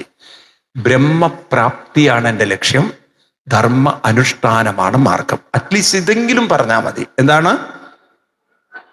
ബ്രഹ്മപ്രാപ്തിയാണ് എൻ്റെ ജീവിതത്തിന്റെ ലക്ഷ്യം. അതിന് ഉറക്കെ പറയൂ, ധർമ്മ അനുഷ്ഠാനമാണ്. ആ പോക്കിൽ ഞാൻ ധർമ്മത്തെ അനുഷ്ഠിക്കുന്നു, ധർമ്മത്തെ മറ്റുള്ളവർക്ക് പങ്കുവെക്കുന്നു, ധർമ്മത്തെ ഞാൻ സംരക്ഷിക്കുന്നു, അധർമ്മത്തെ ഞാൻ മാറ്റാൻ വേണ്ടിയിട്ട് നിരന്തരം നിതാന്തം പരിശ്രമിക്കുന്നു. ഇതാണ് എൻ്റെ ജന്മ ഉദ്ദേശം എന്ന് എല്ലാ ഹിന്ദുക്കളും മനസ്സിലാക്കിയിരുന്നെങ്കിൽ ഇന്ന് ഭാരതം എവിടെയെത്തുമായിരുന്നു. പക്ഷെ നമ്മുടെ കഷ്ടകാലത്തിന് ജന്തുക്കളായിപ്പോയി. എന്തിനാണ് ജീവിതം? എന്താണ് ചെയ്യേണ്ടത്? എന്താണ് നമ്മുടെ കർത്തവ്യം? ഇതൊന്നും വലിയൊരു ബോധമില്ലാത്ത തലമുറകളായി നമ്മളും വളർന്നു. നമ്മുടെ കുട്ടികൾക്കാണെങ്കിൽ അത്രയും ബോധമില്ല. അവര് നോക്കുമ്പം കുറച്ച് പൈസയുടെ കാര്യത്തിന് തൂങ്ങുക, അല്ലെങ്കിൽ ഭാര്യ അത് പറഞ്ഞു അപ്പം തൂങ്ങുക, അല്ലെ ഭർത്താവ് ഇങ്ങനെ പറഞ്ഞു അപ്പം പോയി തൂങ്ങുക. എല്ലാറ്റിനും തൂങ്ങലാണ് ഒരു മടി. അവരങ്ങനെ ജീവിതത്തെ വളരെ ദുർബലതയോടെ ജീവിച്ച് വളരെ എല്ലാ സൗകര്യങ്ങൾക്കിടയിലും കുറ്റങ്ങളും കുറവുകളും ദോഷങ്ങളും വേദനകളും പ്രയാസങ്ങളും ചിന്തിച്ച് അങ്ങനെ ജീവിതം തീർക്കുന്ന ഒരു വർഗമായി അത് പതിക്കുന്നു. ആണോ അല്ലയോ? ഇതൊക്കെ ഒന്ന് തിരിച്ചറിഞ്ഞാൽ നല്ലതാണ്. മാറ്റങ്ങൾ ഉണ്ടാക്കാൻ രാമായണത്തിലൂടെ സാധിക്കും. അതിനൊരു കൂട്ടായ പരിശ്രമം എല്ലാവരുടെ ഭാഗത്തു നിന്നും ഉണ്ടാവണം. അപ്പൊ ഈ വാക്ക് നിങ്ങൾ മറക്കരുത്. എന്തിനാണ് മനുഷ്യജന്മം? നിങ്ങൾ എന്തിനാ ഭൂമിയിൽ വന്നത്? നിങ്ങൾ എന്തിനാ ഭൂമിയിൽ വന്നത്? നിങ്ങൾക്ക് തന്നെ ഒരു ഉറപ്പുണ്ടാവണം, ഉത്തരം ഉള്ളിന്ന് വരണം. ഇപ്പൊ ഞാൻ പറഞ്ഞ പോലെ തത്തമ്മേ പൂച്ച പറയരുത്. എന്തിനാണ് നിങ്ങൾ ഭൂമിയിൽ വന്നത്? ബ്രഹ്മപ്രാപ്തി, ധർമ്മ അനുഷ്ഠാനം. ഇത്രയെങ്കിലും നിങ്ങൾ ഉറപ്പിച്ചു വെക്കൂ. എന്താണ്? ബ്രഹ്മപ്രാപ്തി, ധർമ്മ അനുഷ്ഠാനം. അപ്പൊ ധർമ്മത്തെ അനുഷ്ഠിച്ച് എവിടെ എത്തും? ബ്രഹ്മത്തിലെത്തും. ഇതാണ് എൻ്റെ ജീവിതം. ആ വ്യക്തത നമുക്കുണ്ടാവണം, അല്ലേ? ശരിയല്ലത്? അതിൻ്റെ കൂടെ ഞാൻ ധർമ്മത്തെ മറ്റുള്ളവർക്കും പറഞ്ഞു കൊടുക്കുന്നു, ധർമ്മത്തെ ഞാൻ സംരക്ഷിക്കുന്നു, അധർമ്മത്തെ ഞാൻ മാറ്റുവാനും നിതാന്തമായി പരിശ്രമിക്കുന്നു. ഈ ബോധം വേണോ ഹിന്ദുക്കൾക്ക്? പറയൂ. ഇത് നമ്മുടെ ഓരോരുത്തരുടെയും ഉള്ളിൽ ഉറപ്പിക്കാൻ വന്ന അവതാരമൂർത്തിയാണ് ആര്? ശ്രീരാമസ്വാമി. അതുകൊണ്ടാണ് അദ്ദേഹം ഇങ്ങനെയുള്ള ലീലകളൊക്കെ ആടിയത്. ഇനി ആണ് ഒരിളക്കം. ഇപ്പൊ തേനീച്ചയല്ല, കടന്നൽക്കൂട്ടിലേക്കാണ് രാമൻ കല്ലെറിഞ്ഞത്. ഇനിയിപ്പോൾ ആ കടന്നലുകളൊക്കെ ഇങ്ങോട്ട് ഇളകി വരുന്ന രംഗങ്ങളാണ് നമ്മൾ കാണുന്നത്. 14 രാക്ഷസന്മാർ കൊലവിളിയേറ്റ് വരും. അത് കഴിഞ്ഞാൽ പിന്നെ 14,000 രാക്ഷസന്മാര് രാമനോട് കൊലവിളിച്ചു വരും. അവരൊക്കെ ആയിട്ടുള്ള ഏറ്റുമുട്ടൽ. അതിനുശേഷം ഈ ശൂർപ്പണഖയുടെ സഹോദരരായ കരുത്തരായ ഖരൻ, ദൂഷൻ എന്ന ആളുകളെയും ത്രിശരസ് എന്ന് പറയുന്ന അവരുടെ മന്ത്രിയെയും ഒക്കെ രാമൻ വധിച്ചുകൊണ്ട് അങ്ങനെ രാക്ഷസമുക്ത കേരളം അല്ല സോറി, രാക്ഷസമുക്ത ഭാരതം, കേരള അല്ല. എന്താണ്? അതായിരിക്കണം നമ്മുടെ ലക്ഷ്യം. ഏത് ഏത് രാക്ഷസ? നിങ്ങൾക്ക് മനസ്സിലായില്ല. നിങ്ങൾ വിചാരിച്ചു എന്റെ നാക്കുപ്പഴയാണെന്ന്. രാക്ഷസമുക്ത കേരളം. പക്ഷെ രാമൻ എന്താ ചെയ്തത്? രാക്ഷസമുക്ത ഒരു ഭാരതത്തെ രാമൻ നേടിയെടുക്കുകയാണ്. മനസ്സിലായില്ലേ? അപ്പൊ അതൊക്കെ നമുക്ക് ബോധം വന്നാൽ ഈ രാമായണം ഒരിക്കലും കഥയായി നിൽക്കുകയല്ല. ഇതൊന്നും നമ്മളെ ഓർമ്മിപ്പിക്കുകയാണ്. ഉത്തരവാദിത്വം മറക്കരുത്, ഉത്തരവാദിത്വം മറക്കരുത് എന്ന് നമ്മളെ തട്ടി ഉണർത്തുകയാണ്. ആര്? രാമായണത്തിലൂടെ. മനസ്സിലായില്ലേ? എന്തൊരു ഗംഭീരമാണെന്ന് നോക്കൂ. ഇതൊക്കെ പഠിക്കാൻ സാധിക്കുന്നതിന് വലിയൊരു ഭാഗ്യം. ഇത് മനസ്സിലാക്കാൻ പറ്റിയാൽ തന്നെ ജീവിതത്തിൽ ഒരു ധന്യതയാണ്, അല്ലേ? ജീവിതം എന്തിനാണെന്നുള്ളൊരു ബോധം വന്നു നമുക്ക്. ആണോ ഇല്ലയോ? മുന്നോട്ട് പോവാൻ കഴിയും എന്നുള്ളൊരു കോൺഫിഡൻസ് മനസ്സിലാവുണ്ടോ? അല്ലാതെ വീടിന്റെ 4 ചുമരുകൾക്കുള്ളിലിരുന്ന് സീരിയലും കണ്ട് TV ന്യൂസും വായിച്ച് നിങ്ങൾക്കത് വായിച്ചിട്ടും എന്ത് കാര്യമുണ്ട്? പാറ്റകൾ അവിടെ പറക്കും. മനസ്സിലായില്ലേ? ഇവിടെ പാറ്റകൾ എന്താ കൂറകൾ എന്നല്ലേ പറയാ, അല്ലേ? കോക്രോച്ചിന് എന്താ ഇവിടെ പറയാ? കൂറകൾ എന്നാ പറയാ. അപ്പൊ കുറെ കൂറകൾ ഉണ്ടാവും, കുറെ അവിടെ പറക്കും, ഇവിടെ പറക്കും. മനസ്സിലായില്ലേ? അപ്പൊ അതൊക്കെ അവിടെ പറക്കട്ടെ. പക്ഷെ നമ്മൾ നമ്മുടെ ധർമ്മത്തെ കൊണ്ട് നടന്നാൽ ഈ ഭാരത മണ്ണിൽ നമ്മൾ ജീവിച്ചതിൻ്റെ ഒരു മഹത്വം, അതിൻ്റെ ഒരു കൃതാർത്ഥത, അത് വലിയ മഹത്തായിരിക്കും. കാരണം നിങ്ങൾ ചെയ്യേണ്ട കാര്യം ചെയ്തു വെച്ചു പോയി എന്നൊരു ധന്യത നിങ്ങൾക്ക് വരും. അപ്പൊ ഇത്രയും മതി. നമുക്കൊരു കീർത്തനൊക്കെ ചൊല്ലിക്കൊണ്ട് നിർത്താം. ജാനകീ ജീവനസ്മരണം. ഇന്ന് വൈകുന്നേരമാണ് ഹനുമാൻ സ്വാമി സീതയെ കാണുന്ന ആ ഭാഗം വായിക്കുന്ന. അപ്പൊ ഇവിടെ ഹനുമാൻ സ്വാമിയുടെ വിഗ്രഹം, മറ്റേ ഫോട്ടോ വെക്കും. ഇവിടെ വെറ്റിലമാല, പിന്നെന്താ വടമാലയുണ്ട്. സ്പെഷ്യൽ പാലക്കാട് വടമാല. പിന്നെ ഹനുമാൻ സ്വാമിക്ക് അതാണ് ഇഷ്ടം. അപ്പൊ അതൊക്കെ വെച്ച് നമ്മളോട് പൂജാദികളൊക്കെ കഴിഞ്ഞ് ഹനുമാൻ സ്വാമിയുടെ വിഗ്രഹമൊക്കെ ഫോട്ടോ ഒക്കെ ഗംഭീരമായിട്ട് ഇവിടെ കൊണ്ടുവച്ച്, അപ്പം ഹനുമൽ ദർശനം, ഹനുമൽ സാന്നിധ്യം അതൊക്കെ ഇന്നവിടെ അവതരിപ്പിക്കും. ഓക്കെ. ജാനകീ ജീവനസ്മരണം. ജയ ജയ രാമ രാമ.